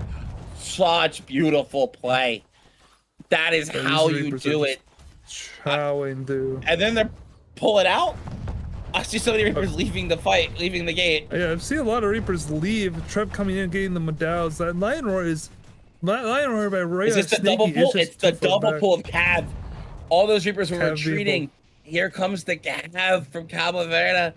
Once again, the AMS Cav is here to play again from both sides, throwing Cav at each other. The Tiger and Leopard Cavs going in, swinging their glaives away. Here comes another one. Yeah, these Cavs, that guy doesn't know how to use Tiger Leopard Cap. I knew you were going to say it. The Tiger Leopard Cap doing wonderful work here, even if it's being misplayed. It's Couteliers trying to go through as well. Lion Roar by We Are Snaking finally goes down. Model holding strong, but I mean, even then, Couteliers goes through the Reapers. Actually, those Reapers are still standing, and they do not care. The Reapers do not care about a Couteliers. They hit heroes. Coolers here charge heroes. Home already half cap. We Are Sneaking only having 5 heroes alive. To Cabo Verde's 15. Yeah. And I mean, this is just looking hopeless for We Are Sneaking. Taking up to 75 75%. 2.5 minutes. 80, 90, 95. Cabo Verde will advance from the group stage to go into their top 4 knockout stage showdown. Yeah, I mean, this is just unfortunate for We Are Snaking. They did a great showing here, but Cabo Verde going 2-0 here, proving that they are the better team. And just looking immediately at the scoreboard, not even going on their chats. I mean, look at the deaths. Cabo Verde only having 1 person on last and a lot of their people on 0. Where We Are Snaking, it's a lot of people out of this fight. But anyways, as we go into this MVP, Mendo Fidesz, 2-0-13-91 in unit kills. Almost 1 million damage on our musket player. Amazing job by our musket. As our most damage taken, Dahaka going down there. 108-66 unit kills, 586 damage dealt. Amazing job by our short sword. Maybe running a purple set or a flame shackle. That's definitely a lot of damage. We're probably running a flame shackle set. As we go down to just Kaiser as our most valuable assist player, doing those support units. Getting that glaive buff, doing a wonderful job there. And I want to get a good shout out to Zombie Jab at the bottom of the board there. He might not be an MVP, he might not have any medals, but this is another streamer. He does a lot of the recordings and streams of tournament play. So good job by him. He's one of our lovely Spanish casters we have here in this game. Yes, he is also one of our Spanish casters, so always got to give a shout out for him, especially on this last match. Good job on him getting on a team that is proceeding on. As we go to the MVPs of We Are Snaking, Sus getting our MVP here. Musket and 1 million damage dealt, 85 damage taken, almost 1.4 million damage taken by US. As we go down to most valuable contribution points, Deadly Python, probably a short sword, doing the supply blocking and just stalling out the points, doing a wonderful job there. As we go into our third MVP, we'll go down to we'll go to Susie. I love saying the Nudachi. I love seeing Nudachi class being brought second person on the leaderboard. 1-3-0, 39 unit kills. Not the greatest stat lines, but still did wonderful. You know, Nodachi coming into this is still not a great class, did not get its buff here. And it's still battling with pre-nerf Bastard Sword. So definitely fighting an uphill battle for Susie, but they stuck to their class, stuck to their roots, and still did a pretty good job, all things considered. As we go to our post-battle analysis, Cabo Verde is the red line. And yeah, I mean, besides that end fight, Cabo Verde are winning these fights so decisively. And looking at the hero kills as well, that is a 26 hero kill differential. Same story, as exactly same as the first. Maybe not as much as last game, but you don't kill heroes, you don't win games. Yeah, I mean, this is just, yeah, they went even at that final push, but even with going even, the But hero deaths matter. On the final push, you saw it. They're even in trade, but it was 5v15 at one point. They lost a 10-0 hero trade on that final point. Where if we are thinking even hero trades, they could probably reset it, which leaves a minute and like 30 seconds on the clock. You can hold. Yeah, you could definitely hold that, but they didn't get any hero kills. I mean, killing 6 of Cabo Verde is just not enough. You need to kill a lot more. You can't be dying this much. And unfortunately, we are thinking we'll be out of the tournament. We will love to see you later on here for future tournaments. Hopefully you guys continue on and keep going true. Yeah. That will be our matchup of 2-0. Cabo Verde winning forward here. And I mean, these are, unfortunately, we don't see any grasslands today. Yeah. Not this week. But they were still good matches. 2-0s. We Are Stinky did a try to hold it on their best here, just wasn't enough. Warriors I mean, Hot Dog what came to play, and Warriors, I mean, just didn't have the skill enough to be able to hold against Hot Dog's numbers and just skill differential there. And Vanguard, you're going against a very, very strong team, and Vanguard is usually a scrappy team. We saw them beat Warriors and lose to Warriors and win against Hot Dog, so it probably gave them a little bit of some confidence going into this Deadly Sins fight. But 15 monastics, and Hot Dogs did a really wonderful sally on Reginopolis, and then Cabo Verde just did very good holds and very good plays in general versus We Are Snaky. So I mean, amazing plays, great matches. No grassland, still good. Create, do you have any final words for the stream here? Nope. I'm excited to watch our 2 games next week in the knockout stage. Just find out, is knockout stage double elimination or is it single? Crystal? Hold on. Waiting for our confirmation. I believe. We're going to wait for confirmation by our cameraman, getting in for more information there while he looks to see if it is double elimination or single elimination. I believe it is single elimination. It's at all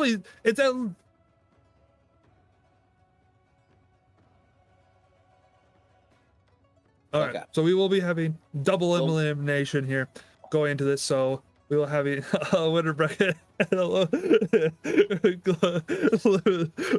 a winner's bracket and a loser's bracket. So even if, Cabo Verde loses 2-0 versus Deadly Sins, they will still be able to go against Hot Dog in a loser's bracket if Hot Dog goes 0-2 versus Zodiacs. So, we'll be very excited to see those matchups when we get to them.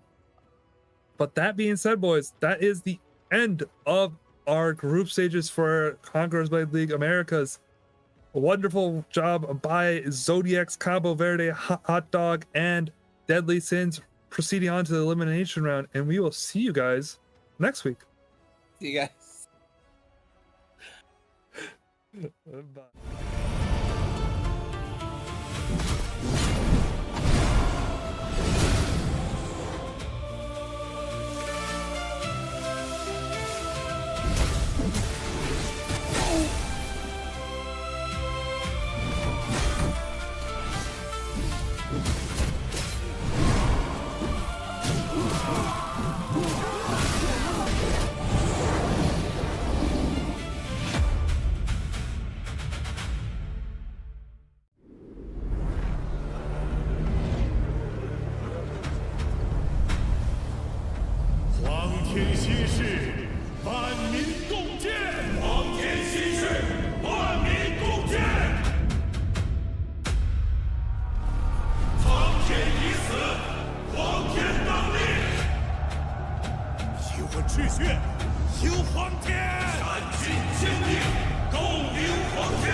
饮浮水，救苦救难。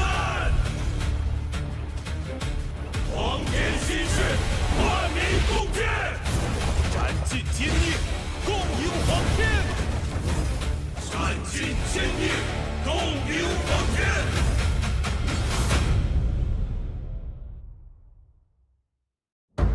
汉室倾颓，董卓乱京，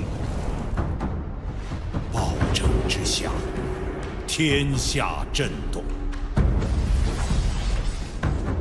群雄并起，始争洛阳。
虎豹所属，皆天下修睿。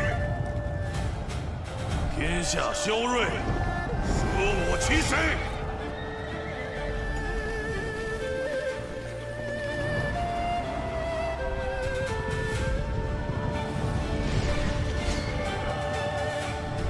虎豹雄姿，宰割天下。法体所向，皆为功勋。破敌如虎。快上！再快点！对呀！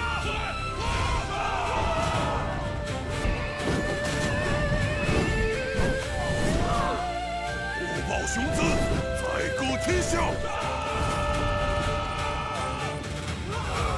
法体所向，皆为功勋。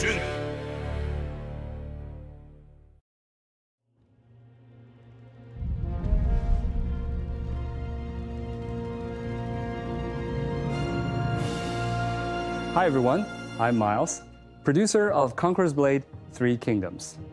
Since our first teaser, many of you have been asking the same question: why does the new 3 Kingdoms world need its own standalone client? In this video, I will walk you through exactly why. We've built a realistic 3 Kingdoms world with over 60 cities alongside a massive visual overhaul. But it's not just about the visuals. The 3 Kingdoms era was all about warlords colliding in one massive, chaotic war. Our old multi-channel system split players up. It just didn't fit that vision. So we removed it. Now, every single player shares one unified map. You're stepping into a living world where you'll face rival factions, shifting borders, and real strategic choices. Terrain is no longer just for show.